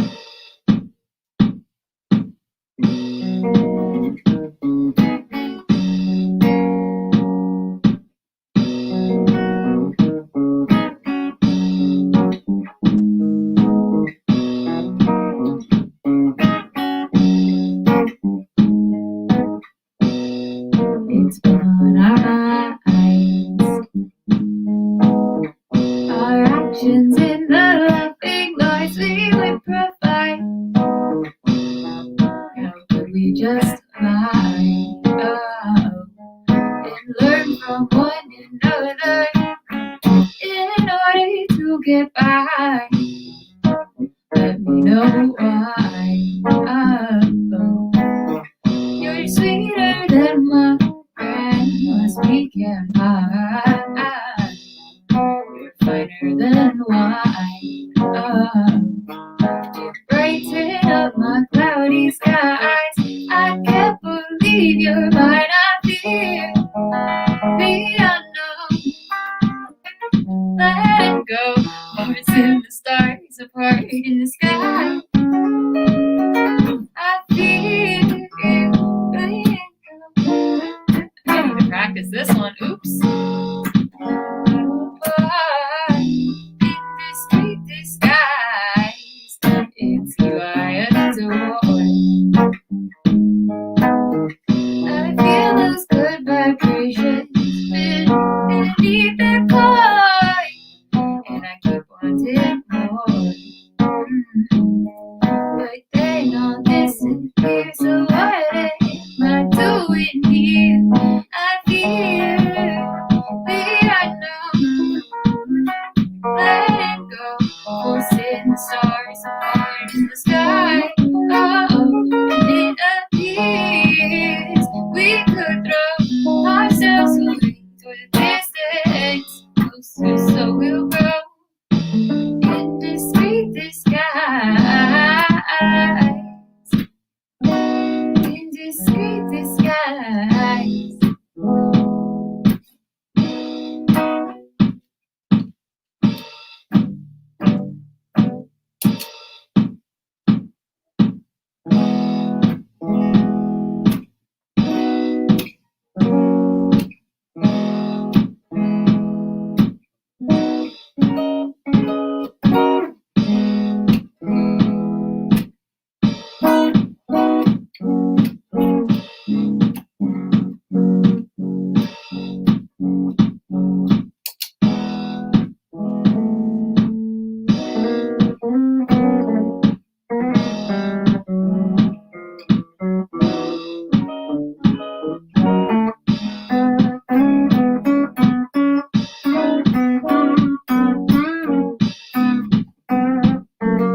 we could throw ourselves away for distance.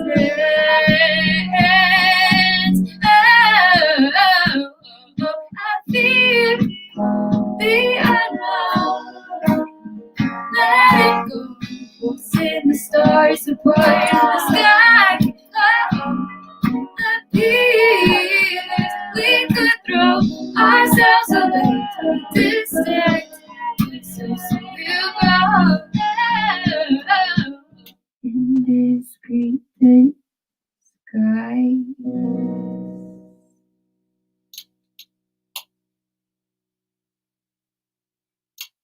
I like doing really sudden endings, it's fine. Okay, I really should see how, if I'm getting comments on this Facebook thing. We're on a new platform and I'm super for it. I love it. I love how it looks, but I don't see I'm trying to also see if I'm getting comments from where it's streaming on Facebook. Nugtopia, big shout out. I'm looking at you. Or maybe Kyle sent me a link. Oh, no, it still says I have till 8:30. We're going till 8:30. I'm trying to see. Oh, hi, I see you guys. Oh, hey, I see some comments. I'm gonna read them. Oh, hi, Brady. Okay, we have identified one. Wait, I don't know what that means, Steve. Oh, something about plants. I think those are all the comments I can see, even though it says there are 12. Okay, so we're gonna go on and yeah, keep giving me a heads up if you have any more comments. I'm gonna tag my my page so you can follow it if you would like. No pressure. It would help me a lot. You'd be really supporting my small business. Oh, I can't spell my name. Okay. I'm just like at a weird angle. Don't mind me. Okay. Yeah, I would just go to the page because I don't use the regular one. So you wouldn't know what's up with my life if you wanted to keep track. And yeah, and I do a lot of fun things. Oh, I see a little comment. Yeah, so that's the page. Oh, hard to point that. Boop, boop, boop. Give it a like, give it a love, give some support. I love supporting other small businesses. If you have one, definitely let me know. Okay, yeah, cool. Yes. So the next one I'm gonna do might be called Runaway. Also unreleased. So that's also let me know what you think. Okay.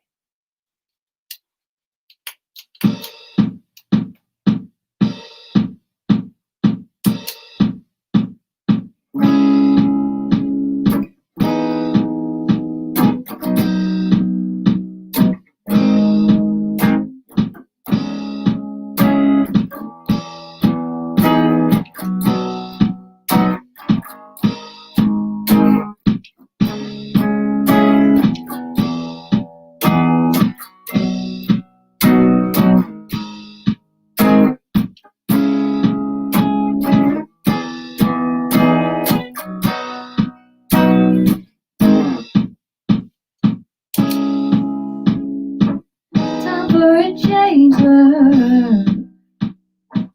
Just let the rain fall down. Remove your makeup. Don't let the haters tell you who you are. You know it's not what they us. If you're feeling rough, just remember that you yourself are more than enough. Run away, abide by your own laws. You need to know that you can be your own boss. Your heart is full and your soul is tough. Run away, yesterday's lost. Because tomorrow's what you made of it. So let's show the world what we're gonna do about it now.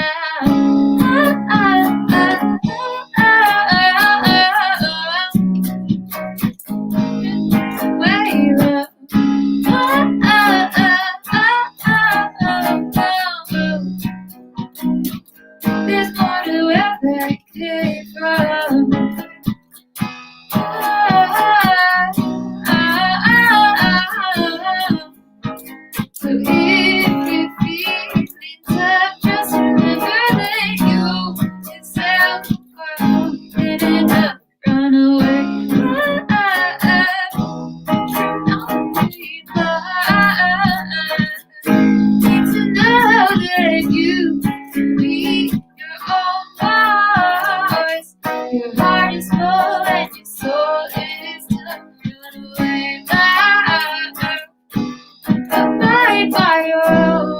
lost. Because tomorrow's what we make of it. So just show the world what we're gonna do about it now. Oh, oh, oh, oh, oh, oh, oh, oh,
you need to know that you can be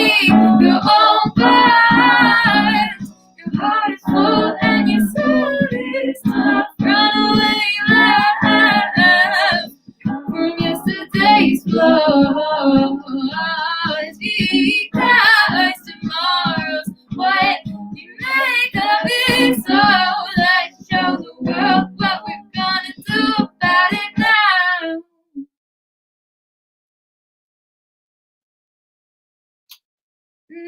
Based on how I'm looping, I must be a one-woman jam band at this point, huh?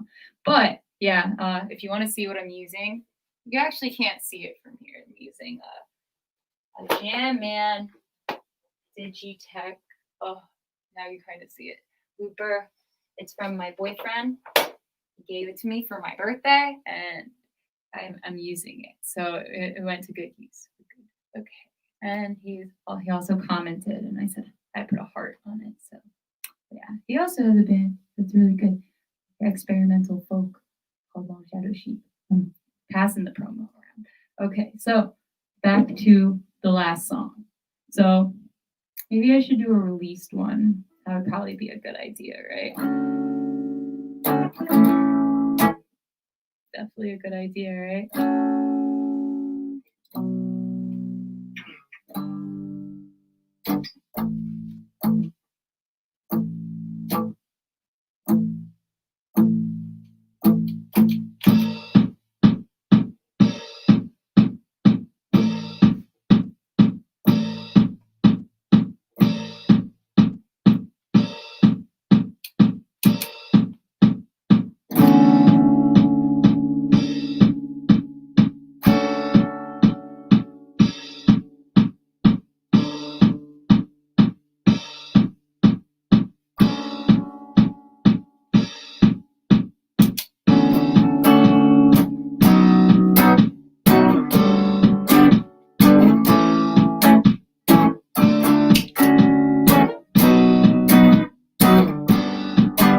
This one's on the social media. Well, this one's on the streaming platforms. This is called Lonely in the City. Classic quarantine, released with Live Mic Records. New York City. Maybe not a home, but a place to play. What have been lately? Living up that good life, doing what we could like. 2 a.m. getting some. 4 a.m. we'll get home. 36 on the road, take it the way. Some people gotta do it though. Whiskey on the rocks. Now we gotta find our way back to where we begun. Not just down the block. If I'm alone, then I'm really out of luck. 'Cause everybody's lonely in the city. Sometimes we gotta watch out for ourselves before anybody else. Don't make you crazy if you finish check your safety. You could hate me for saying it, or you could help address the statement.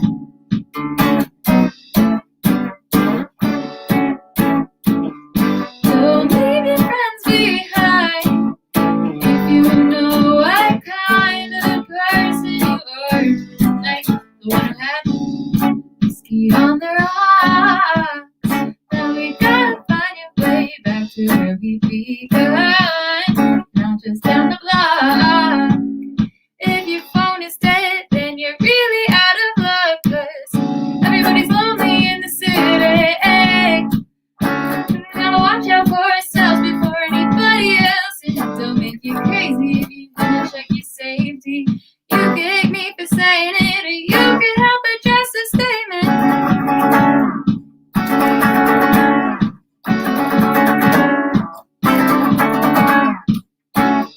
Whiskey on the rocks.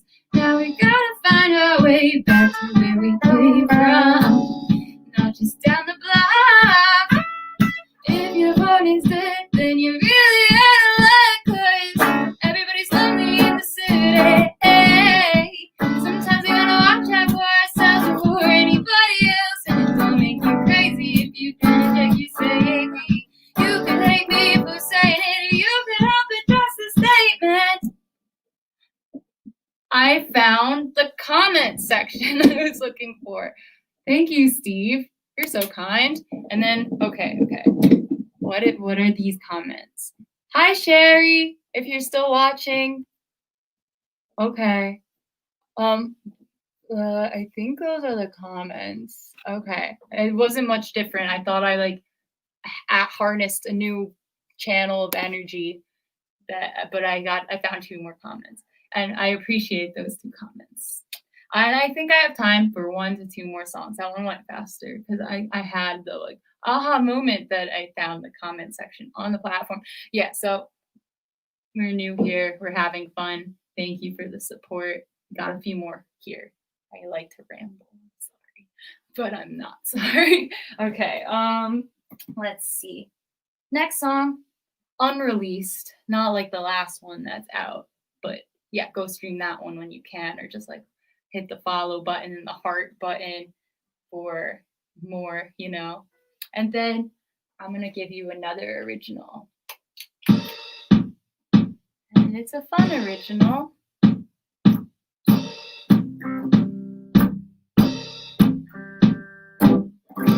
I've been having trouble falling asleep at night. Don't wanna cause a problem, don't wanna start a fight. I've been so searching, and I learned that I should follow a new light. I begin to struggle from all the lack of sight, and staying in my bubble, it makes me wanna fly away. I've been trying to fade away from this light, but then again, I'm sweating in my breath, alone. And go, my tongue twisted. Continuing to watch us grow apart. But a piece of my heart, without a piece of my heart, without a piece of my heart, until someday we'll be dancing in the moonlight. Rhythms in my eyes, the night turns into daytime. Our spirits side by side, tonight, and we will shine, we'll shine, we'll shine, we'll shine, we'll shine. I begin to shudder from all that I say. It's pulling at my muscles. It doesn't feel quite right. I've been fighting it. Then I learned that I should follow a new light yet again. Swaying and I'm praying along. I always wait for you to pick up that phone.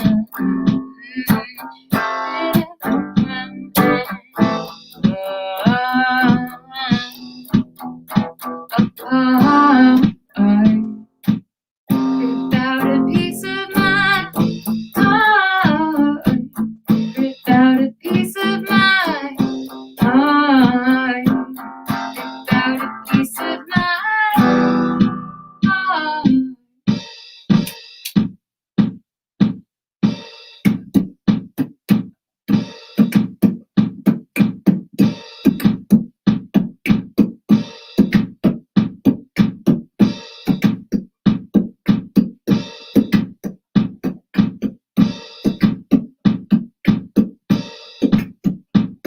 Wait for it.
times. Then night turns into daytime. Your spirits side by side, united we will shine, dancing in the moonlight. The rhythms in our rhymes. The night turns into daytime. Your spirits side by side, united we will shine, we'll shine, we'll shine.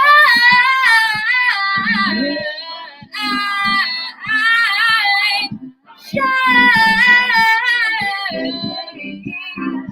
we'll shine, we'll shine, we'll shine. And it's 8:30. Thank you very much for having me. Yeah, my name is Marley with 3 eyes.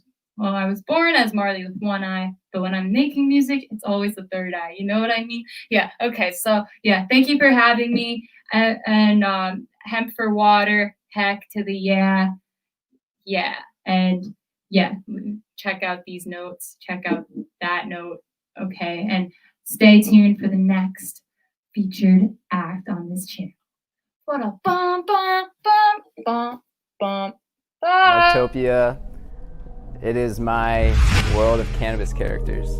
It is my way to approach the public in a friendly way to get them to understand what cannabis is, to let them see, you know, the medical benefits of it, to erase the stigma, to get them to understand that this is a plant here on this planet to help people and, you know, give them that light to survive.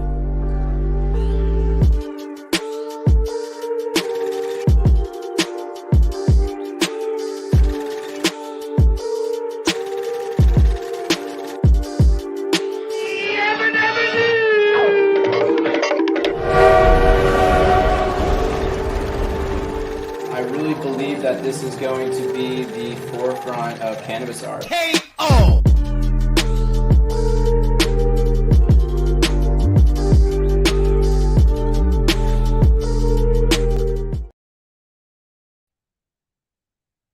How's everyone doing tonight? Got that little intro video coming in. Hopefully my camera's set up right. Introduce myself. My name is Cole. I'm the artist behind Nugtopia. So I got myself a little piece tonight, do a little live demo for you. Thank you to Hemp4Water. Thank you guys for putting on this amazing event. Truly appreciate you guys and what you're doing. You know, it's just such an amazing thing trying to use cannabis and, you know, helping clean our waters and whatnot. It's incredible. So it's actually kind of the theme that I'm working with tonight. I actually got a little nug here and I got this fade of blues, and it's kind of, you know, the idea that he's in water itself. So it's gonna be my first piece that I'm kind of just putting a character swimming. So I'm gonna actually be doing the little progression of his body and then adding in like different things to kind of give him the theme, maybe like some goggles or a little scuba tank or something. I want to make sure that you guys are able to see him really well. Hopefully you guys can see that detail in him. That's what I'm gonna be working with tonight. Maybe if I can get it a little closer for you. So I'll go ahead and give you guys some different zoom ins on it while I'm working. But I'm working with just a couple of different colors of acrylic. Here's my palette. It's pretty wild. Right over here in this region, this is wet. Everything else is dry for the most part. Hopefully I didn't get my fingers. No, we're good. All right, so yeah, I got a Thalio green. That's like my deep base. And then working into like a nice like emerald green, green gold. So I can mix these two and get like a nice green out of those. A titanium white. I got a Hansa yellow, and then into some, I think this is my Vat orange. That's right, Vat orange. So these are actually all liquid acrylics. They're really fluid. It allows me to get really small detail and nice strokes into these little tiny, you know, nooks and crannies within the nug itself. They're not perfect, you know. I try to get as close as I can to my reference, but you know, it's not always perfect. So I'll go ahead and stop talking and get to working so you guys can check it out. I'm going to start off using, I have a couple different brushes that I use. Most of them are pretty small when I'm working on my little nugs. I got this guy here. It's like a fan brush. That's one of the ones I'm gonna start off with, trying to give myself a nice base. So I'm using that phthalo green again to start with a little bit of the green gold. And I'm gonna start just kind of pressing my brush right in this region here. Just working it down. And you'll see this section up here I've actually already worked. I've already put some detail into, so you'll see the difference between the two.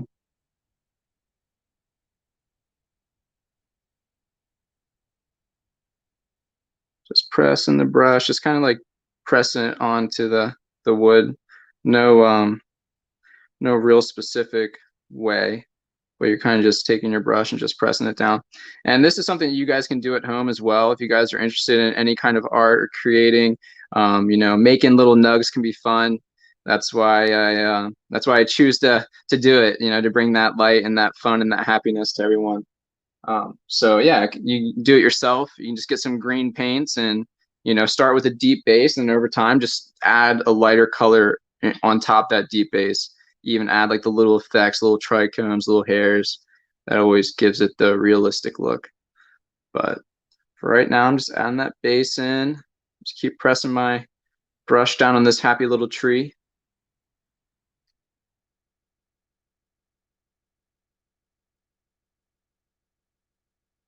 All right, I'm gonna switch it up now.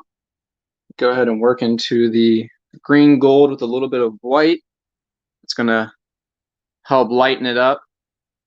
So I believe I can get chat with you guys as well. I can talk to you guys.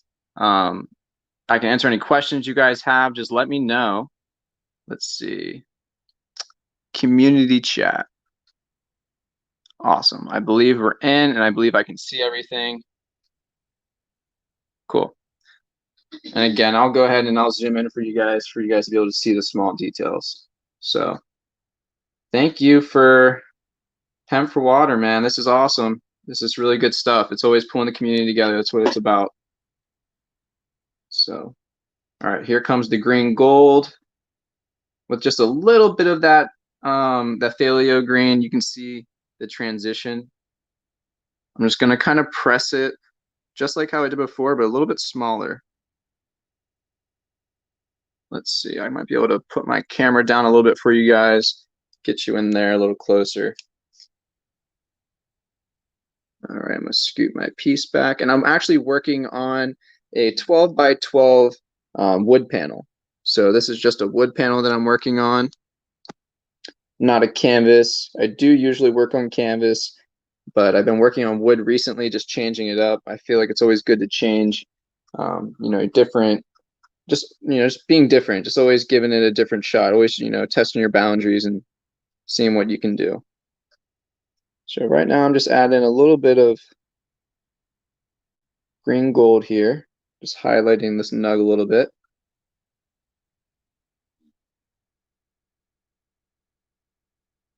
And we're just having fun. We're just kind of giving them different highlights in different areas. I am working off a reference, but even when I work off reference, I'm not too strict on being perfect off that reference, because I feel it's all about just, you know, having a nice flow and having fun with it.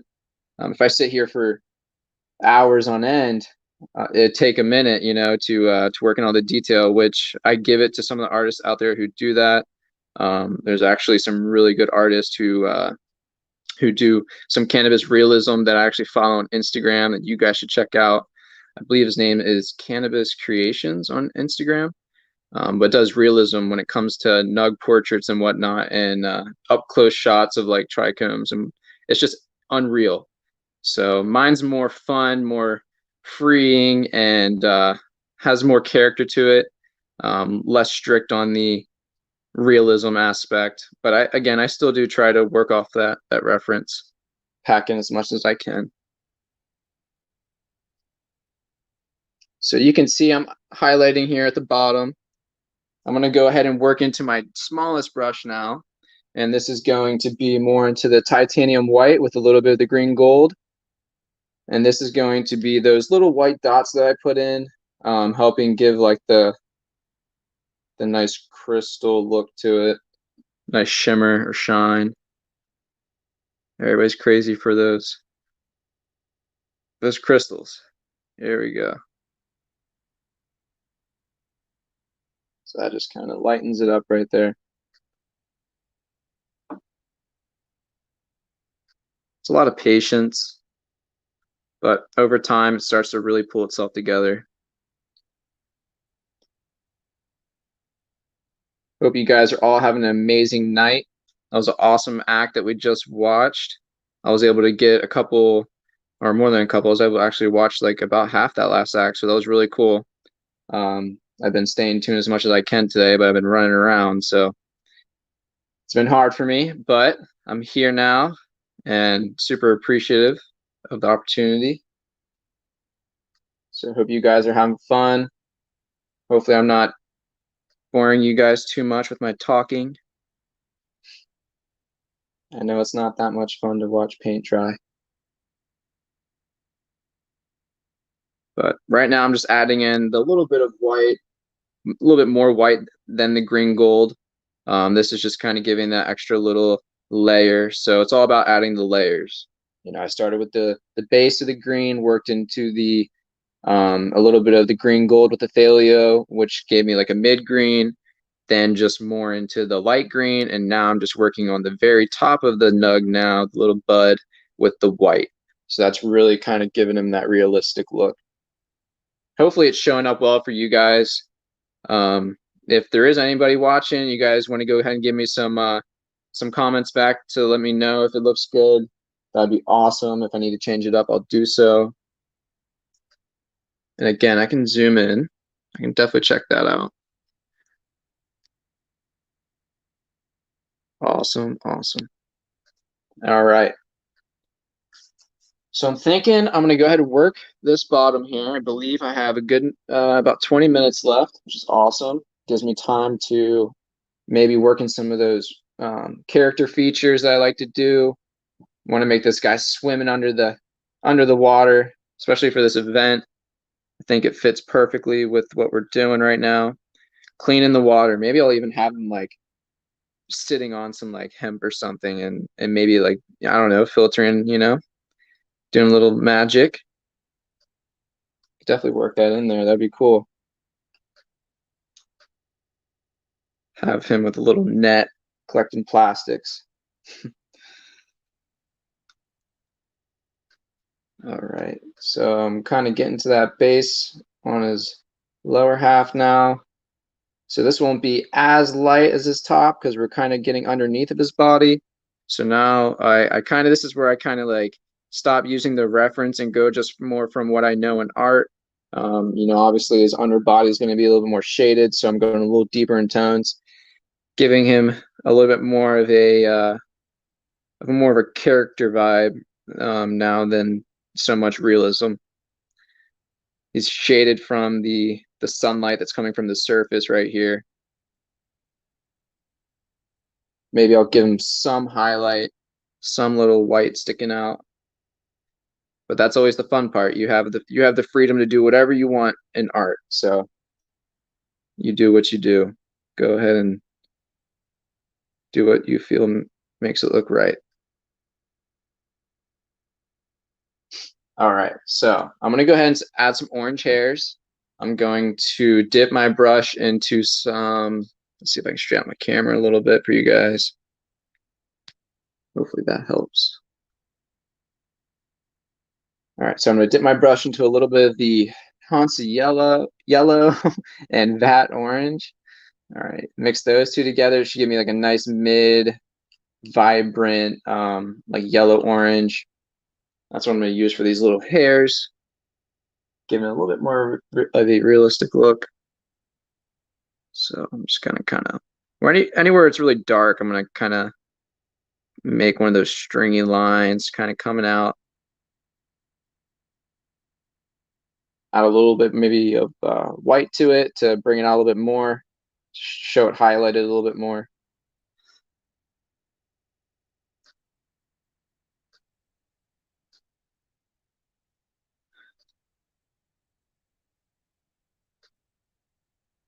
So I don't know if you guys have ever seen me at a cannabis show, but all my artwork is 3D as well.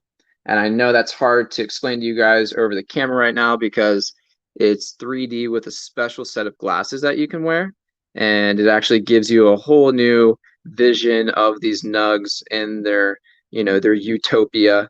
So as you saw as the video, you know, bringing me in tonight, those different paintings, all of those are 3D.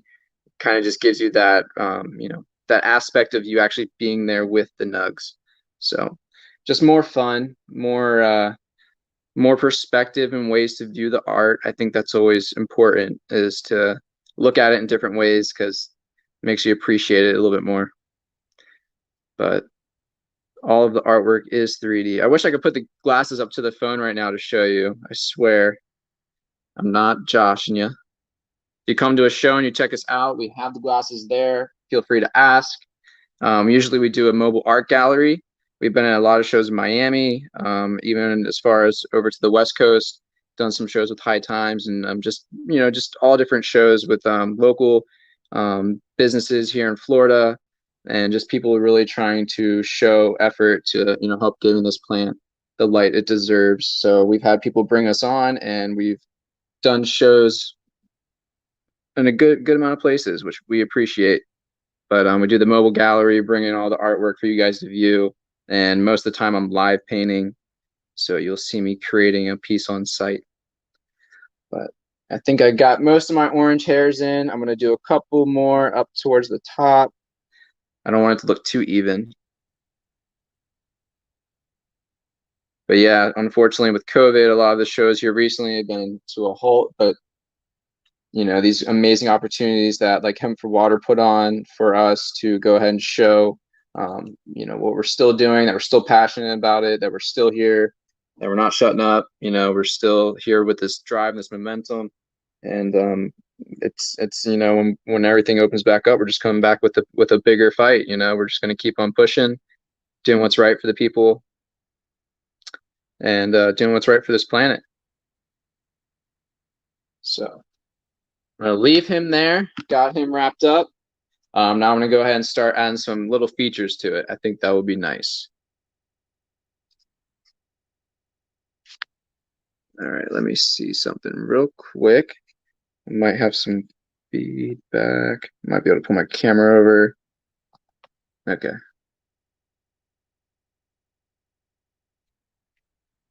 All right, 1 second, guys. Cool. So I don't know if my mic is muted. I believe I'm not. I hope I'm not. Let's see. Awesome. I think you guys can hear me, because I feel like I just saw some response in the chat box. Just want to make sure. I always get worried about doing things online, just because it's, you know, just new and technical difficulties. We've ran into some before. So I think I have more chat. We can hear you. Okay, awesome. Good. Thank you guys for the response. So I'm going to go ahead and add in some features now. I'm going to do the legs and whatnot. Still got about 10, 12 minutes. So these nugs don't take me too long. Again, it's just how much I decide to pack into it.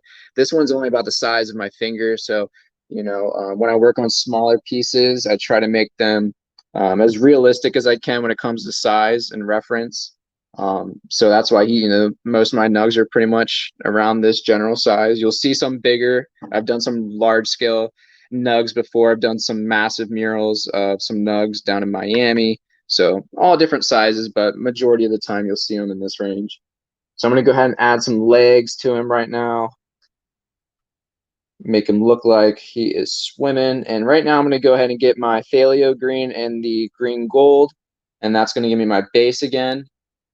I'll start out with that. So I'm going to mix those together. All right, I think I'm going to put, just kind of deciding on where I want to put his legs, but I don't know. I think I'm going to put one here and then like one pushing over, and have one hand here, maybe one hand up, catching some plastic or something, or doing something. I don't know. If I don't like it, we can always change it up. So we'll see. So I'll start off. I'm going to do one leg coming up, his knee. I'm kind of pushing down. Getting more paint right now. And then this one, I'm gonna see if I can maybe like push it out this way. So these are pretty fine lines. This small brush is where it gets really into the tiny detail.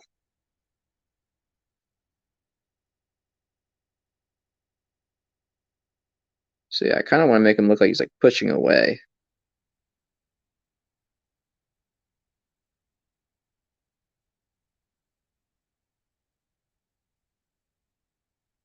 Sometimes legs can be tricky, but we'll get him.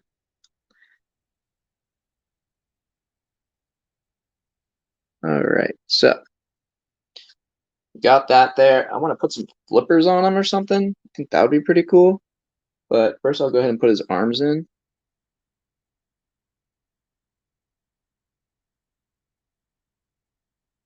I'm gonna go ahead and light this leg up a little bit.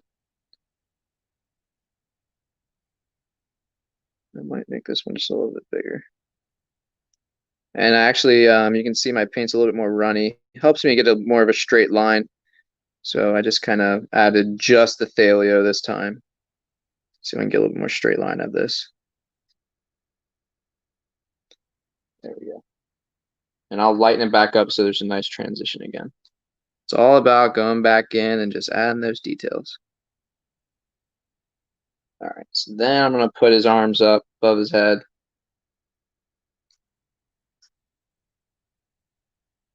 We'll want it at least up here.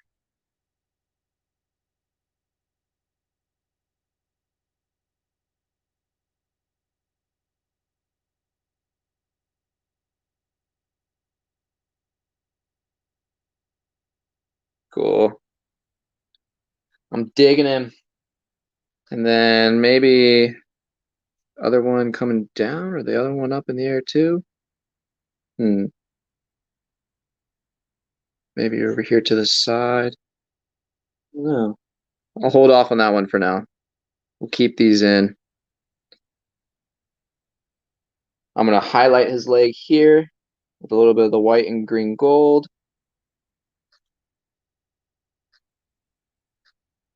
And again, I'm just using acrylic. Never really tried oils before. I think I'm definitely going to give it a shot here soon. I'm always, like I said, I'm always about exploring different things and just trying new mediums and whatnot. Mostly have worked with acrylics. A lot of my work that you see online and whatnot, that's mostly acrylic. But stay tuned. Oils coming soon.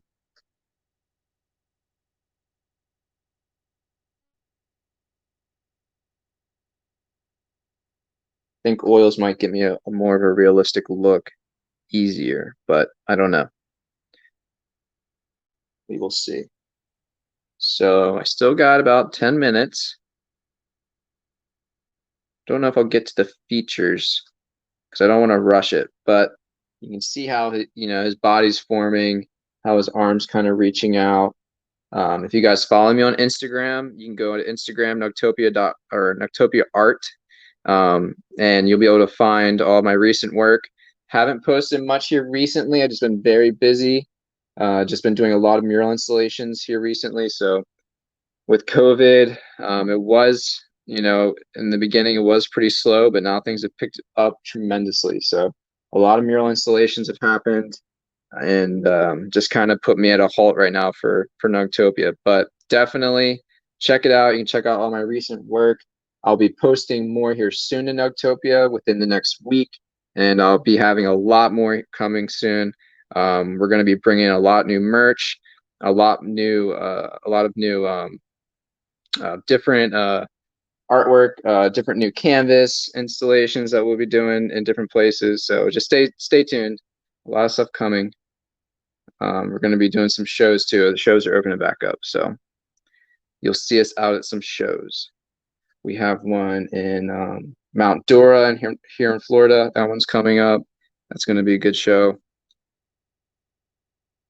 But yeah, you can see the highlights now. You can see how his body is kind of in that position. I can bring him closer to the camera for you. His legs are highlighted, his arms are highlighted. So stay tuned on this one and you'll see him finished. You'll see this post of him finished, and he's going to have all of his little accessories, goggles, maybe a little swim tank. Maybe it'll be on the back of a turtle. Maybe I'll have him like sitting on a turtle and he's just kind of like swimming away. We'll see. We'll see. But thank you again for Hemp4Water for putting this event on. Truly appreciate you guys. Steve Edmonds, you are awesome, man. Truly appreciate you. Thank you for looking out for Nugtopia and giving us this opportunity. Such a great way for us to connect and be together during COVID. Crazy COVID.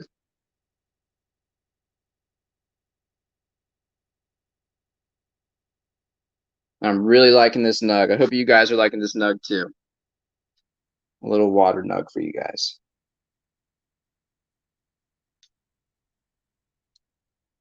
Here we go. So I'm just kind of adding in my last little details to him, getting him in the right position for when I come back to this piece next. Like I said, I might even add a turtle underneath him. I think that'd be pretty cool. Add to the whole aquatic theme. Maybe some fish. I haven't done too much aquatic pieces with Nugtopia, so something new, something different. I actually have a couple more minutes, so I actually have a piece right next to me finished of one of my nugs, one of my most recent nugs. This is from my summertime series that I was working on. This guy is all dressed up and ready to go. I'm going to bring my camera back just for a second so you can see him. There you go. I'll take the light. Maybe I can bring him.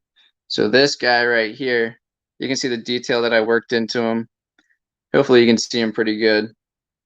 He looks a little grainy on the camera, but you can see how I add the little features to it to make it have that realistic kind of character vibe. He's in his little trunks and he's got his flip-flops on, feeling the sunshine. So this is just one of my little guys, one of the many. But hope you guys enjoyed. Truly appreciate you guys watching. And if you want to check us out, you can go to Nugtopia Art. I keep on saying that. Nugtopia Art on Instagram, Nugtopia.net on our website. You can check out all of my artwork, all of our merch. We'll be having more merch here soon. And for the last couple of minutes, I'm just gonna wrap this dude up here.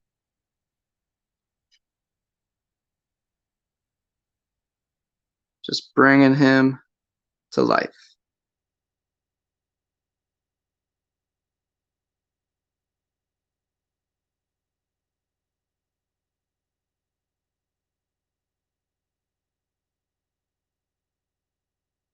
I hope you guys enjoyed.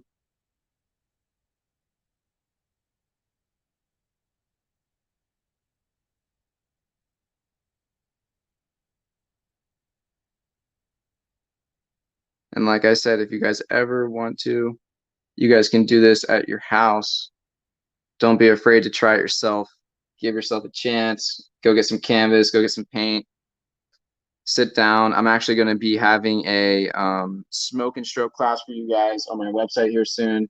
So just you know, a fun in-home experience for you guys to be able to paint yourself, to make some nugs, to have some fun with your friends, smoke in the home, to do whatever you'd like to do at your home, and just, you know, have a fun time. Don't feel the pressure. Go at your own pace and relax. That's what it's all about. So we'll have that soon. I'll keep you guys posted on that. Again, just trying to get through all the projects I have now and then get that right for you guys. So thank you again. I'm going to get off of here. Stay posted for what's coming next. Much love to you guys. Thank you again to Hemp4Water. And I hope you guys have an amazing night. Awesome. Peace out, guys.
on the air.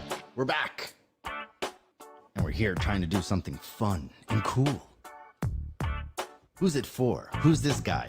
Who's this guy who's in front of the camera right now? With the crazy wild hair and the weird sunglasses.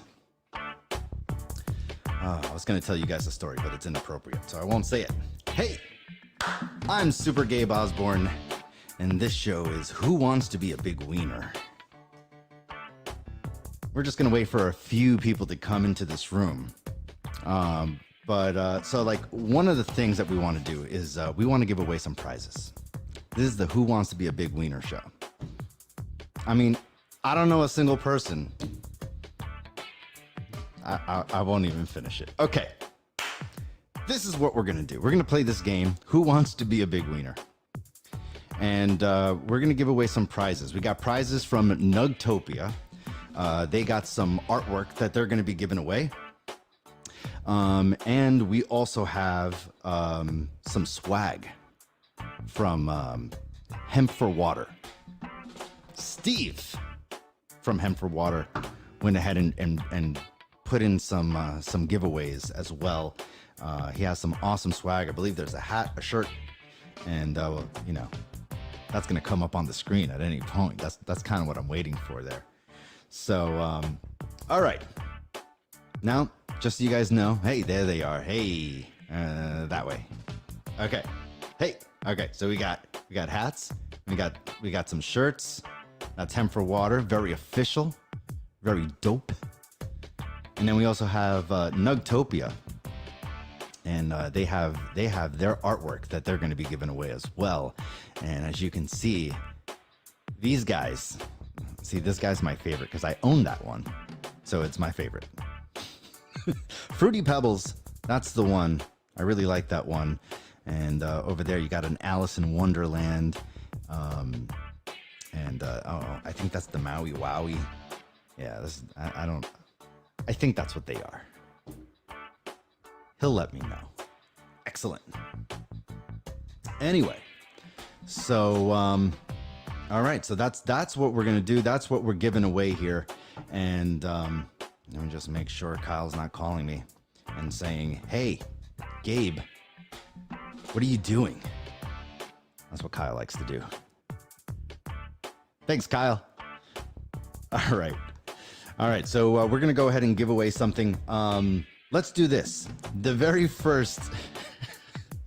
The very first giveaway that we're going to do is we're going to play this game.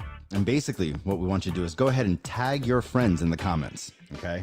The reason why we're doing this, we want to bring in a bunch of people in and we want them to see, you know, that you are trying to become a big wiener. And you're just trying to tell your friends, hey, I want you to be a big wiener too.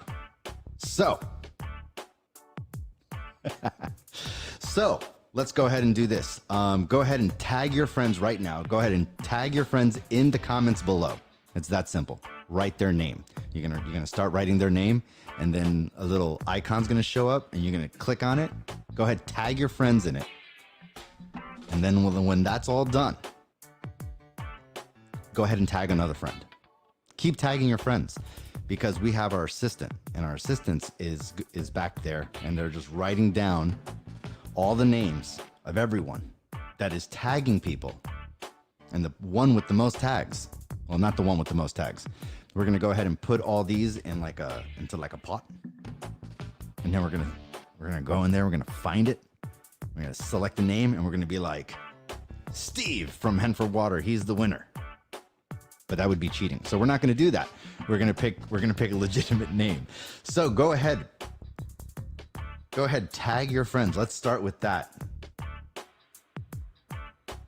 See, the room's already getting bigger. Look at that, out of nowhere. Start tagging your friends. See, the tagging has begun, ladies and gentlemen, here on Ganja Beach Radio.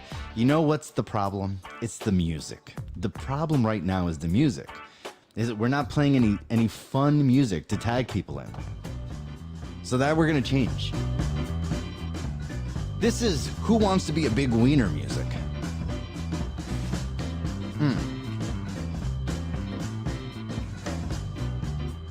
Come on. Steve says he wish he could win the art, but he can't. Because it's his show. I'm sure he's going to get something anyway. Oh, there he goes. He's starting to tag someone. Kyle has started to tag people. Who else is going to tag people? Go ahead, tag your friends. Tag all your friends. Bring in more people into this show. We're going to be giving away prizes. Nugtopia prizes. Where are my Nugtopia paintings? Show them. Just like that. So magical. All of these Ganja Beach paintings, one of them could be owned by you today. Tag your friends. Do it. It's working. All these people are coming in. Just keep tagging your friends. For the new people that are coming in, this is the way it works. You want to win one of these things? You want to win one of these prizes? I know you want to win. I want to win one of these prizes. Steve says he wished he can win one of these prizes, but he can't. But you can. You have a choice. All you have to do is tag your friends in the comments. You see? You see? You're probably on an app. All right. So if that's the thing, you probably don't see any comments. Well, if you slide it to the right, it will show everyone's comments. Go ahead and put in your friends. Go ahead, type them in. Type them in quickly. Win a prize. I want to give away something.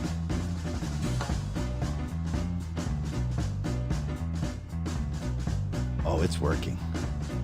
Look at all the people coming into the room. You guys are awesome. We're going to give away something.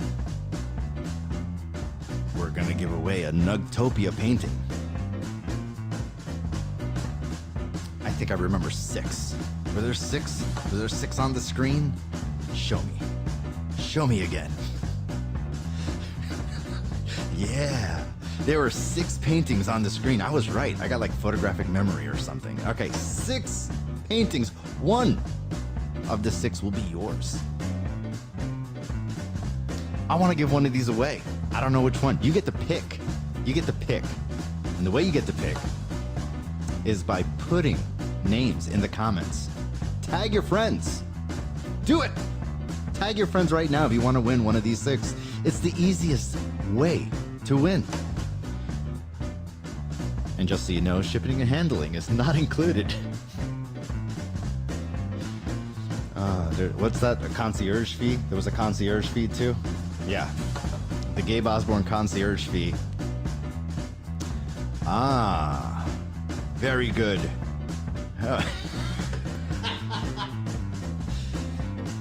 See?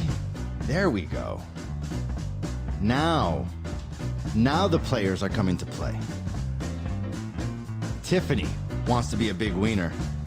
Ellen wants to be a big wiener. I know Bobby Purdy, wherever he is. I'm pretty sure he wants to be a big wiener. There you go. Tag all your friends. That's all we ask. Tag your friends. Win one of 6 Nugtopia paintings. These things are so dope. Can you hand me that painting that's behind you, sir? Oh yeah. Destroy my painting. Why don't you? Oh. See? I wasn't kidding. I love these guys. Look what I got. It's like I got one of the 6. Fruity Pebbles. And this one was cool because it came with 3D glasses. You know what's awesome? Smoking a joint. And then looking on with your 3D glasses. I sat there for hours while eating Fruity Pebbles, wondering what I was doing.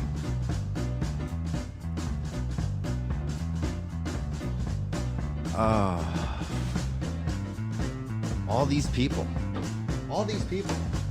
Watch the room grow. Guys, you guys, Mike says he wants to be a big wiener. Steve Edmond says, where is Gary Stein? Where's Stein Time? Where is he? Stein Time. Stein Time with Gary Stein. We got a lot of people coming into the room now. It's moving and shaking. John Kane. How are you, John? Mr. Kane. Guys, this is what you got to do. You guys are joining us. You guys don't really know what's going on. You're like, what happened? Why am I being tagged in this? This guy with crazy hair. Why? What is he giving away? We're giving away one of 6 Nugtopia paintings. Look at that. Production. Right there. One of 6 you can own. And all you got to do to win is tag your friends. You got to tag all your friends. You got to tag each and every one of your friends. The more people you tag, the better chances you have. Our secret sexy assistant is back there, and they're writing down names. I'll tell you all the people that are in there. We have, who we got here? How do I win? Guy, I just told you. In order to win one of the 6, all you got to do is tag your friends. Start tagging them right now. That's it. That's it. Shipping and handling is not included. Just letting you know. But if you had to buy one of these paintings, I'll tell you, you'd be spending a lot more than shipping and handling. Just saying.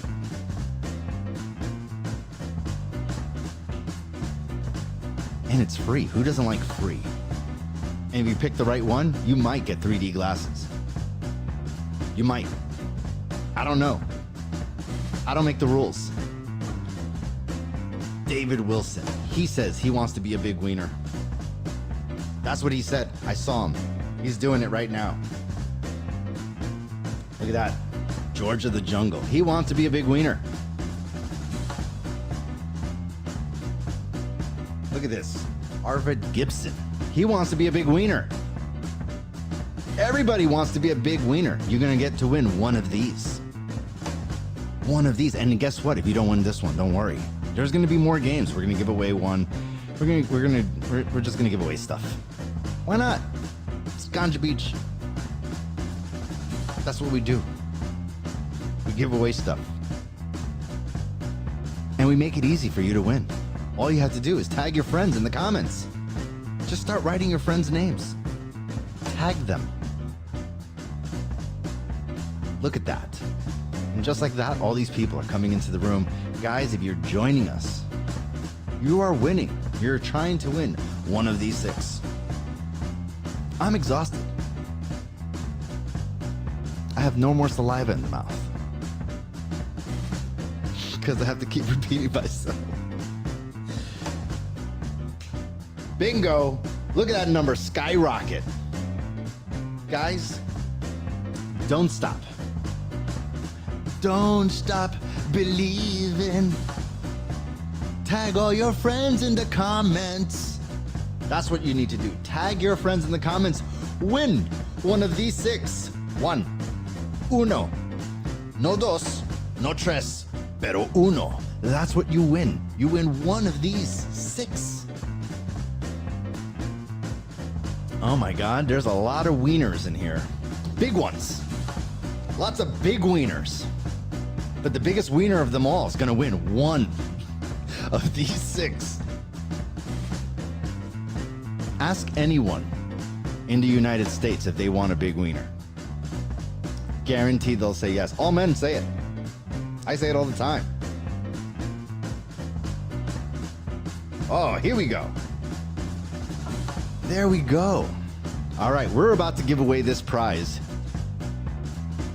I got my assistant over there. They're like waving their hands. There's more people coming. No, you got to keep writing. You got to keep writing names. No.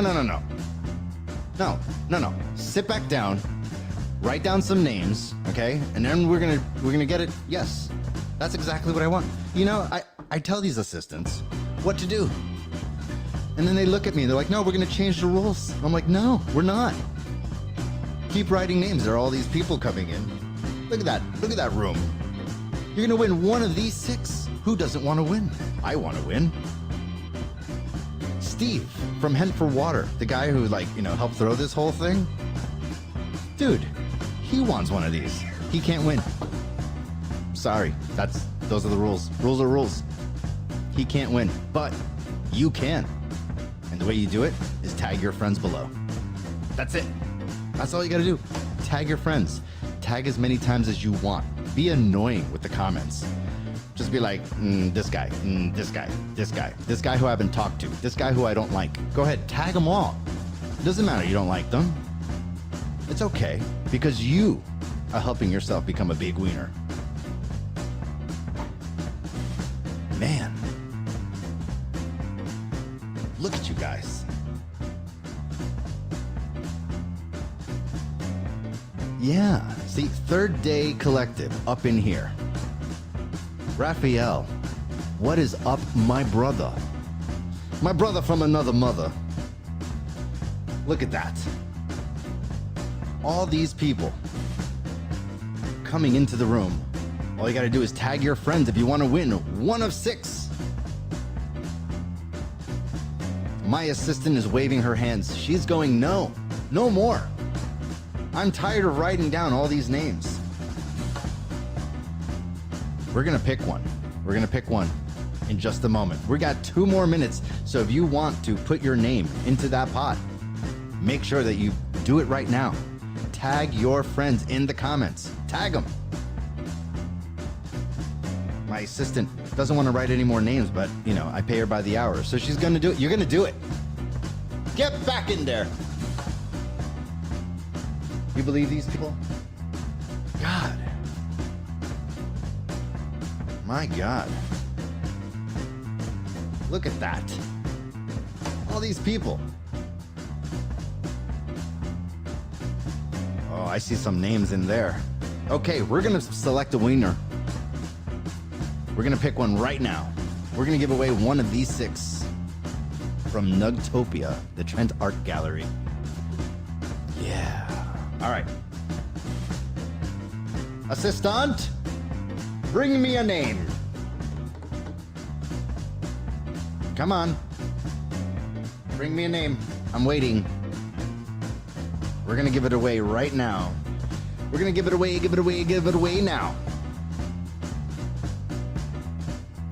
Who is that? Who is it? All right. I don't know if I'm pronouncing this right. Is it Arvent Gibson? Right? Arvent Gibson. That's who the big wiener is. Congratulations, you're a big wiener.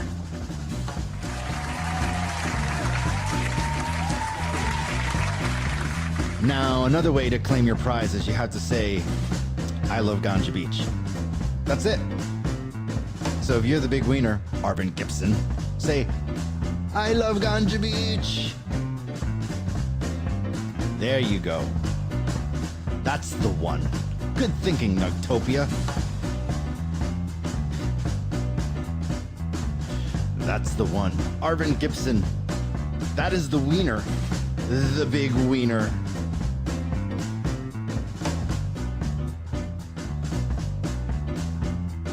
That's right. Zach, he's feeling what I'm feeling. He says, give it away, give it away, give it away now. That's what I'm doing. That's what I'm doing. Now, our next prize is pretty awesome too. Let's bring up the Hemp4Water. Hemp4Water prize is right there. We got a hat. We got a shirt. And we got another shirt. That guy. What is going on? Everything's backwards. Oh, I should probably, hey, Arvin Gibson, probably, somebody from the Ganja Beach staff has probably already contacted you to let you know how to win. But the way it works is pretty simple. Just reach out to Nugtopia, send them a message, say, yo, I want some swag. Actually, you want a painting, but say, hey, I want some painting. talk to him, and he'll walk you through the whole process, paying for the shipping, the handling, all that stuff. And we're gonna give away. We're gonna send you out your prize. We're gonna send it out as quickly as possible. We're gonna make things happen. Yeah, and you also get to pick. You also get to pick the artwork that you wanted. I didn't even give you a chance to pick it. Come on, Mr. Gibson. Please, would you choose your prize? Yeah. Choose your prize, Mr. Gibson. Which one would you like? Would you like... Yeah, we'll make it simple for you. 1, 2, 3, 4, 5, and 6. Which one would you like, sir?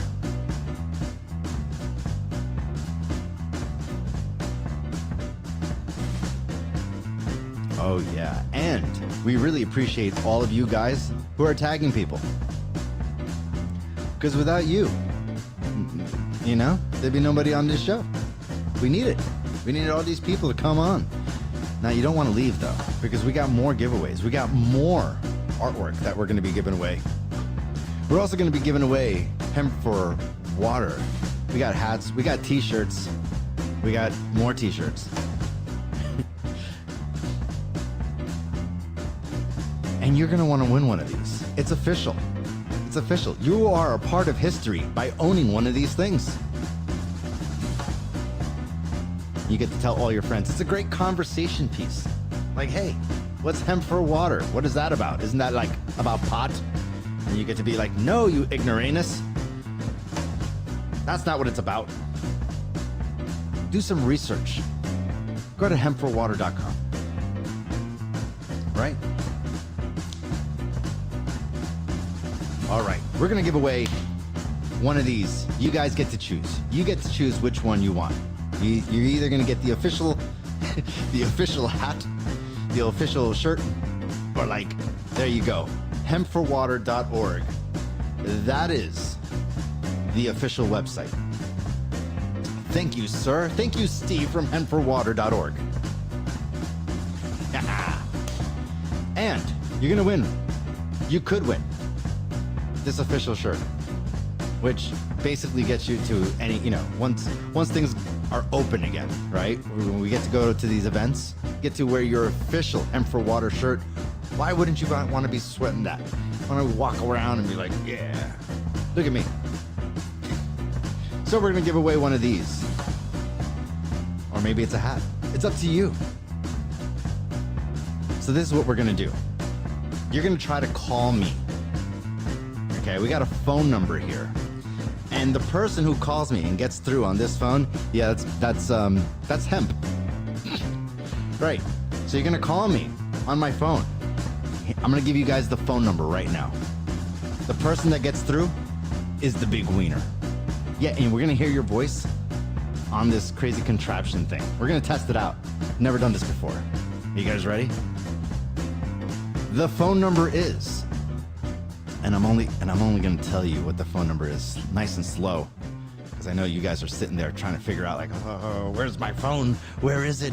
Wait a second. How do I call while I'm looking on my phone? Well, too bad. You should have been looking on your iPad or something.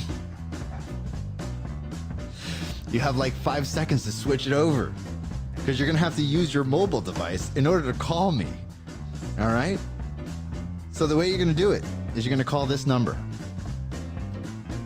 561 424 561 424 7732 561 424 7732 561 424 7732. Say that 3 times fast. Call me. Call me if you want to be a big wiener. I'm standing by. I'm waiting for it to ring. 561 424 7732. That is the phone number that you want to call. If this rings, uh-oh. Who wants to be a big wiener? Who is this? Hello? How come? What's going on here? Oh. What? Hello? Are you there? I heard you. You were coming through.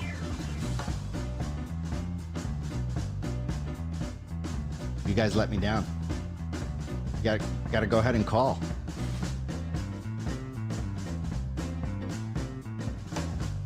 Hello? Hello? Are you there? Hello? No? Did that not work? No, it's all working.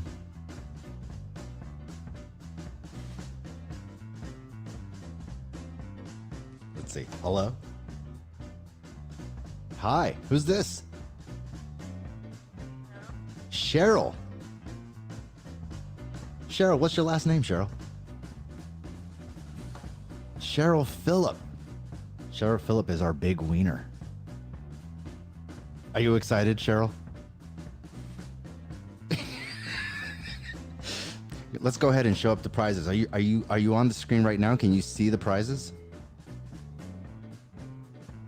Hello? Are you there? Okay, awesome. So can you see the prizes on the screen? Awesome. Which one would you like? You like the blue shirt? That one. We'll point it that way. There you go. The blue shirt. Cheryl would like to win the blue shirt. So we're going to send out the blue shirt. Oh, wow. Yeah. How's that sound, Cheryl? Excellent. I don't know what's going on here. This is excellent. Cheryl, you won that blue shirt. That's what we're going to send you, Cheryl. My phone doesn't stop ringing. All you people are still calling me. Oh, Cheryl, we're going to send that out to you. All right, you got to contact Nugtopia right now. You got to say, "Hey, I'm Cheryl. I'm the big wiener." Sounds good? All right, Cheryl. Let them know. Tell them that you won at Ganja Beach Radio.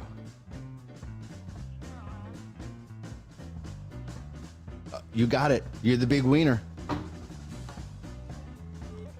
Later, girl. Oh, man. Oh. See, I think...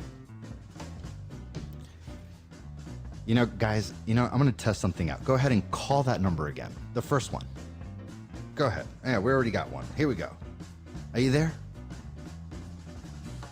Can we hear you? Yeah, see, I don't know what's going on here. I'm not sure. Yep, we're hanging up. Sorry. See, it like, I don't know why I did that. All right, guys. Enough of that game. Now that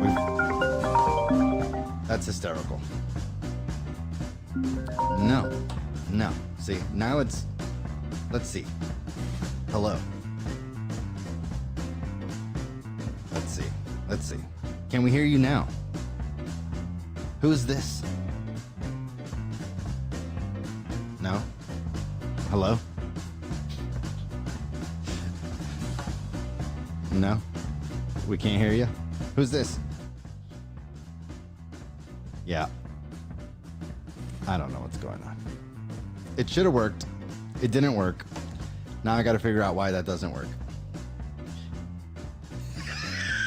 I agree with you.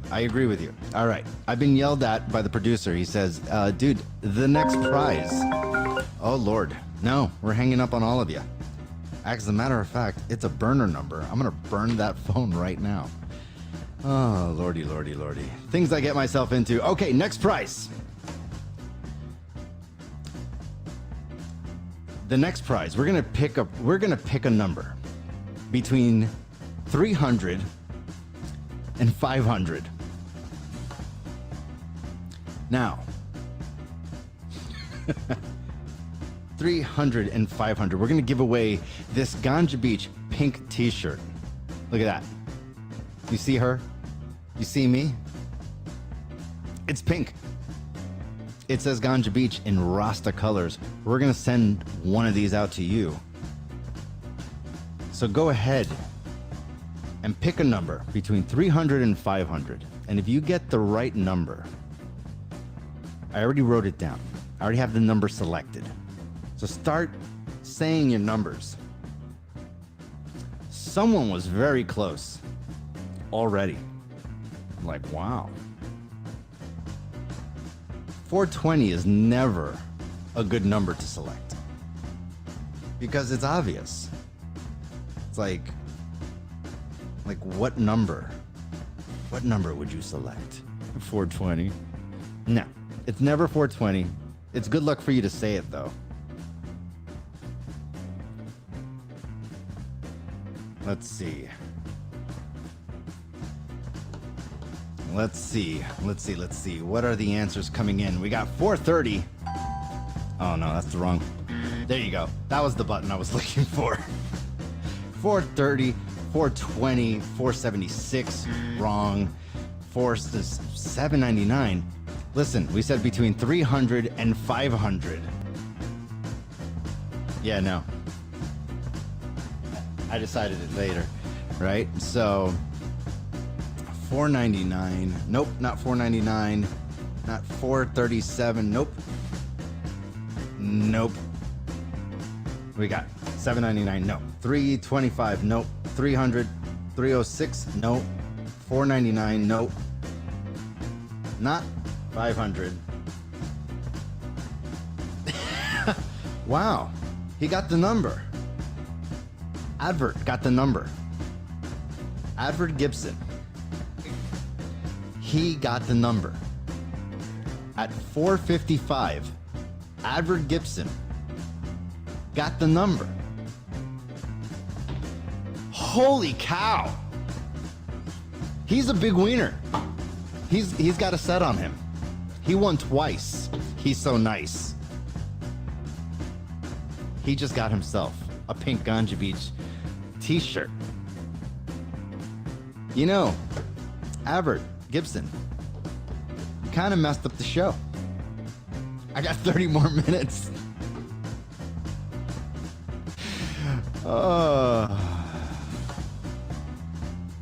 Okay, well, I'm gonna go set up for my show. Here, bring me that bag. All right, so this is the name of the game. And I said this was gonna be like last minute. Yeah, get me that tray while you're at it there.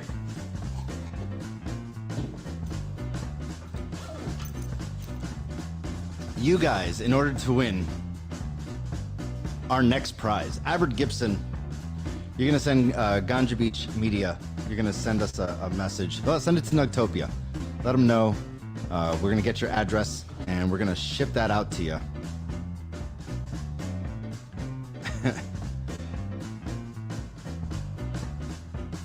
Yeah, exactly. That's exactly what we were gonna do. We were gonna come up with, hey, where's my Ganja Beach? There you go. I need that. Ganja Beach grinder. Yes. Here's the official Ganja Beach grinder. You can't get it yet because they haven't arrived. Now, I'm gonna grind up some hemp flower. And we're gonna find out how long does it take me, and I'm pretty fast, guys, just so you guys know. If some of you have seen the show before, you know I'm pretty fast, but we've done small joints. We've done like, you know, medium joints. Oh, that's why I'm not getting any of Kyle's messages. I'm looking in the wrong area. Okay. Yeah, we'll send him a picture. Okay. So, we're gonna see how long it takes me to roll 2 king-size joints. I got my raw papers right here. Made from hemp. That's why we're gonna use it. It had elements, but they're made with rice paper, and that wouldn't make any sense, Hemp4Water. So we got raw. Hey, play my music. We're gonna play it. I'm gonna use 2 king size with filters. I got some hemp flower in here. We're gonna grind it up. Now we're not including this process. We're gonna include the process of me rolling the joints, actually rolling the joints as quickly as I can. 2 king size. I'm not gonna roll them perfect. I'm just gonna roll them so that it's sufficient enough to have 2 joints that are smokable. When we were trying to figure out what games to play, it was also asked to see how long it would take me to roll and smoke, but I said that's going to take too long, so we're not going to do it.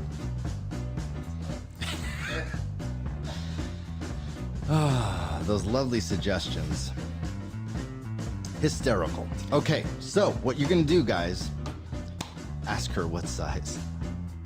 All right, so what we are going to do is you guys are going to go ahead and put in your guesses for how long it's going to take me to roll 2 king-size joints with filters, okay? And I'm going to put the stopwatch here, and we're going to see how long it takes me to go ahead and roll those. So before we get started, the only thing I'm going to do ahead of time is I'm going to roll these up. I'm going to do my little crutches first.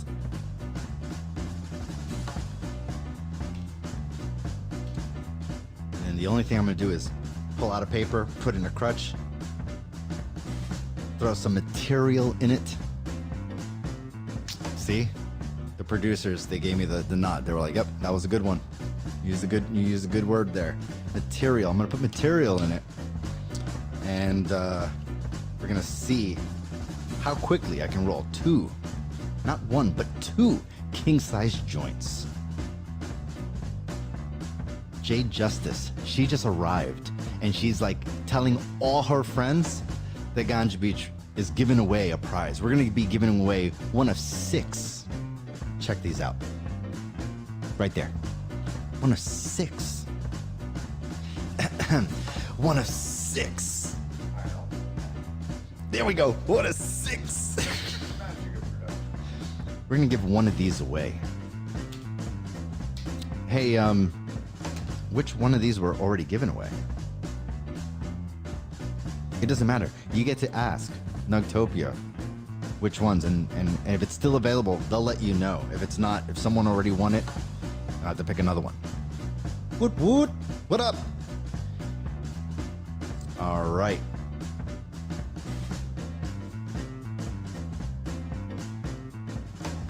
Excellent, excellent, excellent, excellent. Very good. So I am ready. I got my 2 crutches. I have some material. 45 seconds. 45 seconds. Do you think I could do that in 45 seconds? What do you think?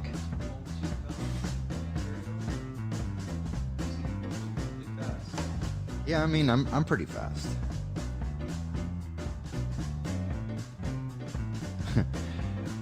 One minute, 38 seconds. That's right. See, someone just said, don't spill the material. And they're absolutely right. They don't want me to spill the material. And there's a reason why he said that. We did a show once, with my friend Tiffany. And she blindfolded me. And I had to roll a joint blindfolded. And,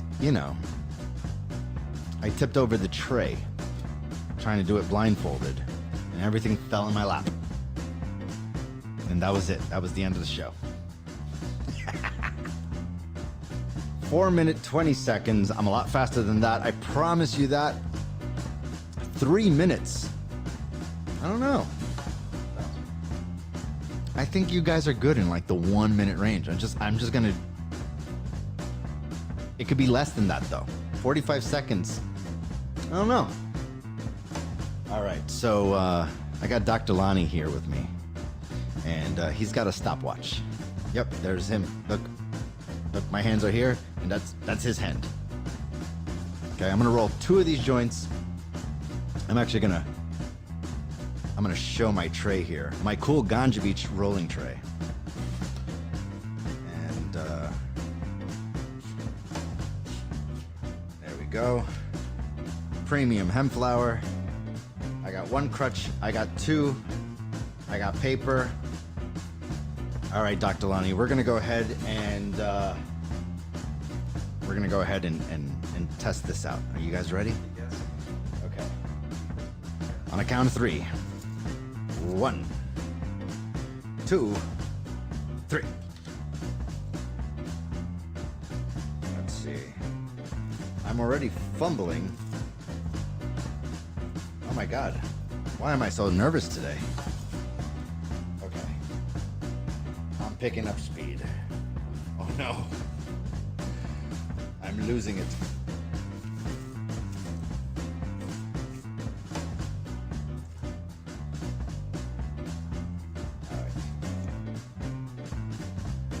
That's one smokable joint. And let's see. Okay. Bada bing. Bada bing, bada bing, bada bing. Here we go. We're gonna give away this prize. We're gonna give it away now. Gotta lick it before you stick it. There we go. Done! Ooh.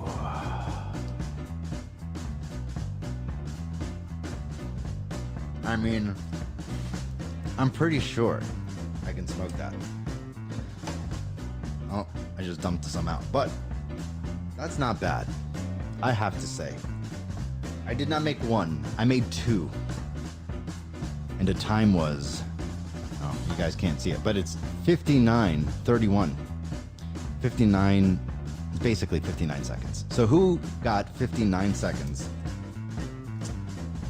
59 seconds. If you guessed 45 seconds, you were wrong.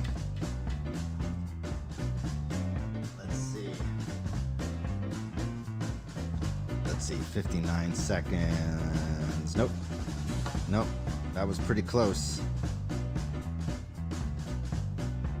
So it looks like the closest one is going to be Corey Giggins with 58 seconds. Corey Giggins with 58 seconds. He is the big wiener. Where is Corey? That's right. He said 58 seconds. Corey Giggins with the answer of 58 seconds. The time to find was 59. He got 58. He is the closest. Corey Giggins. Corey Giggins, everyone.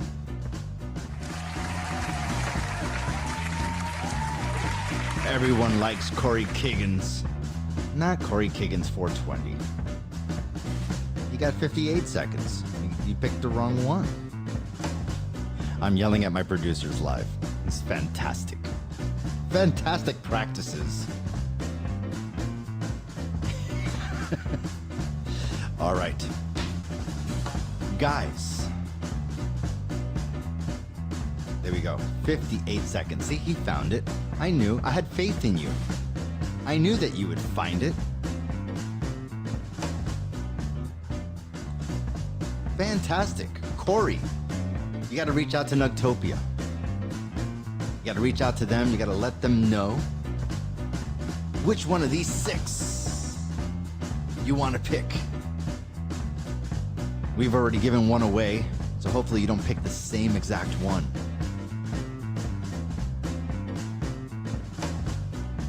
You know which one you want, Corey? Mr. Giggins. I don't know, I like saying that last name. Giggins. Reminds me of Timmy from like South Park. Timmy! I just want to be like, Giggins! I would just walk around and just go, Giggins! Like if you were my friend Giggins, that's what I would call you. Like in the army. I'll just be like, Giggins! Come over here and give me some push-ups, Giggins! He's the big wiener. Jade says, "Go, Corey!"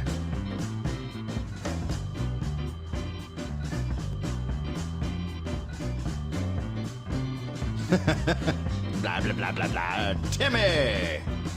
That's right. Blah, blah, blah. Kiggins! Guys, we have a lot of people to thank here. We got here Nugtopia.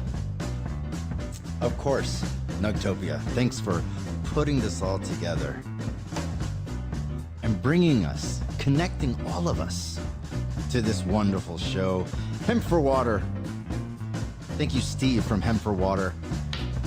He is doing some amazing work. Make sure to check out hemp4water.org if you want to see some of the amazing stuff that he's doing with hemp. No one else thought about this.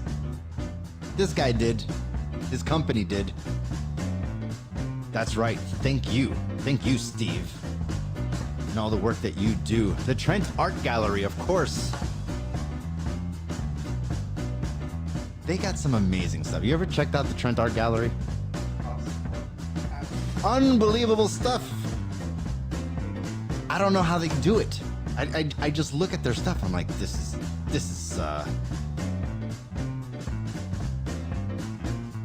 yeah.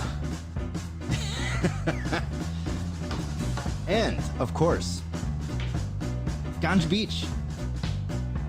Ganja Beach Media. Ganja Beach Radio. Who wants to be a big wiener? You guys did. That's why you guys showed. That's why you guys are here. That's why you guys tagged your friends. Let them know. Everyone's happy. I'm happy. Dr. Lonnie, he is so happy. Look at this. Look at this guy. Look at that. Yeah. He's so short. Look at him. Look at him. So short. Shorty. I'm gonna call you Shorty. Come here, Shorty. Kiggins! Every time we hear Kiggins. I'm gonna be saying Kiggins for the rest of the week. You know what? We gotta give it up to Mr. Gibson, the one with the big pair. I'm gonna call him the big pair because he won twice. He's twice as nice. He got a Ganja Beach pink shirt, and he got a Nugtopia painting. I mean, what else do you need in life? I know. That's what you're missing. I could send you that because it's hemp.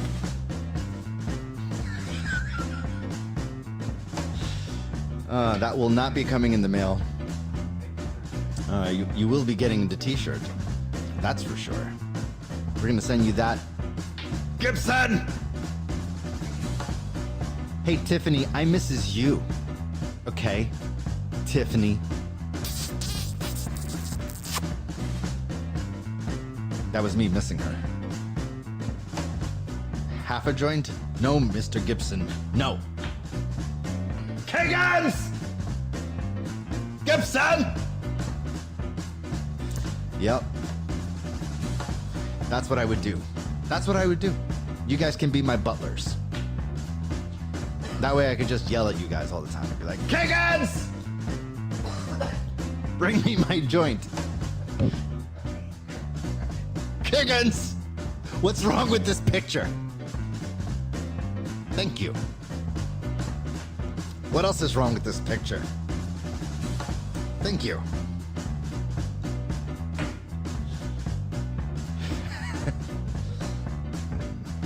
This is just a stick. It's just a stick. I don't know what I was lighting there. Kiggins. Mr. Gibson. Oh, lordy, lordy, lordy. I think we're gonna try to give away, with the last 10 minutes, we're gonna do an auction. Is that what we're doing? I think we're doing an auction.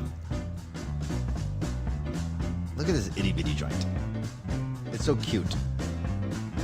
So we got this train wreck canvas valued at $850. $50. That's mucho dinero. The bid, just so you guys know, starting at $400. And if you want to go up than that, if you want to increase the value, you got to go up by 50 bucks. Now, this is obviously going to Hemp4Water, right? Is that how that works, Kyle? I believe that the money is you know, for charity. Because Nugtopia, they do nothing for themselves. They're always doing it for something. Hemp4Water, or like, there's like schools and stuff. It's always something. Guys, $400 starting bid. Who wants to do it? We're gonna start the bid at $400. $400. $400. Make me holla. That's right. It's a write-off. Steve. Keggins! $400. We're gonna give this away. $400. $400. We're gonna do the first bid at $400. Who's got $400? I got $400. $400 makes me holla.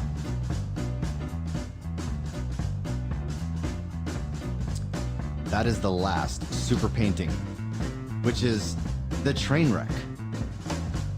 It is awesome.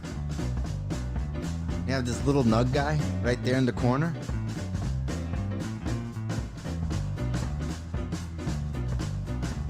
There you go. Mr. Gibson.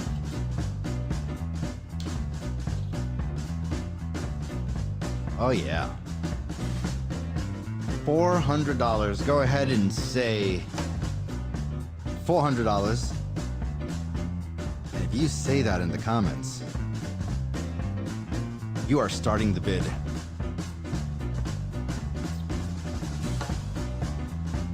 Come on, it's for charity. $400. $400 for charity. It's for a good cause.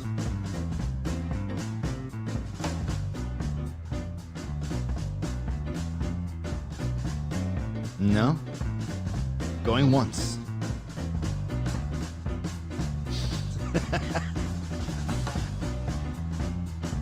I love how I'm being threatening. Going once. No one's gonna win it. Going twice. $400 before we run out of time. We are getting there. We are getting to the end.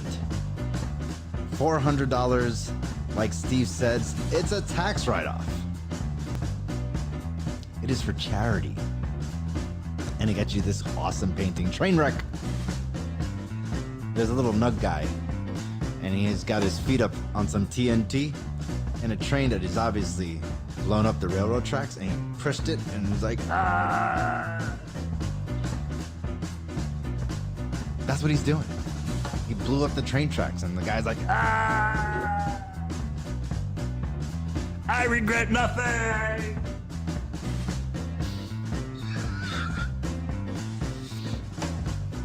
$400. We'll start the bid at $400. We've started. Who is going to break the ice? Let's see. Let's do a little logic here. I see the viewers going lower. I don't think anyone is spending $400, which is sad. It's for charity. Come on, Jason Hendrith.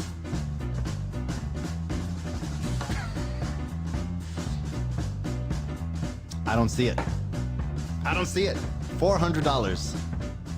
I don't see it on the screen.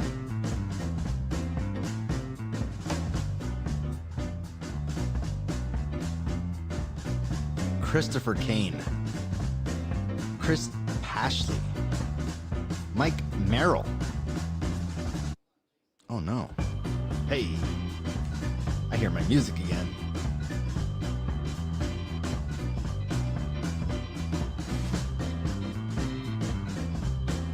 $400 makes me holla.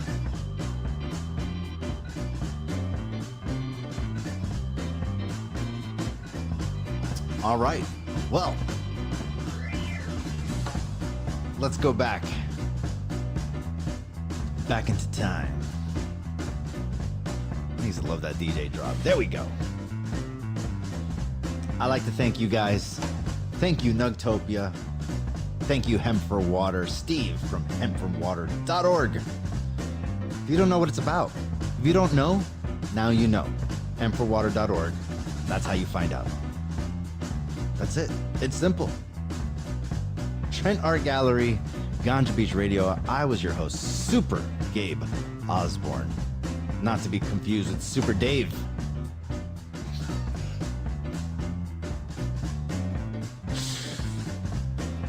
No.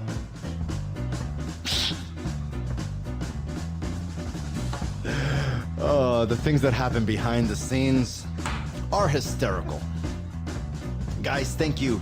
Thank you, Nugtopia, hemp4water.org, Trent Art Gallery, Ganja Beach Radio. I'm Super Gabe Osborne. Find your beach. And you were just listening to Who Wants to Be a Big Wiener? Yes. We have a few.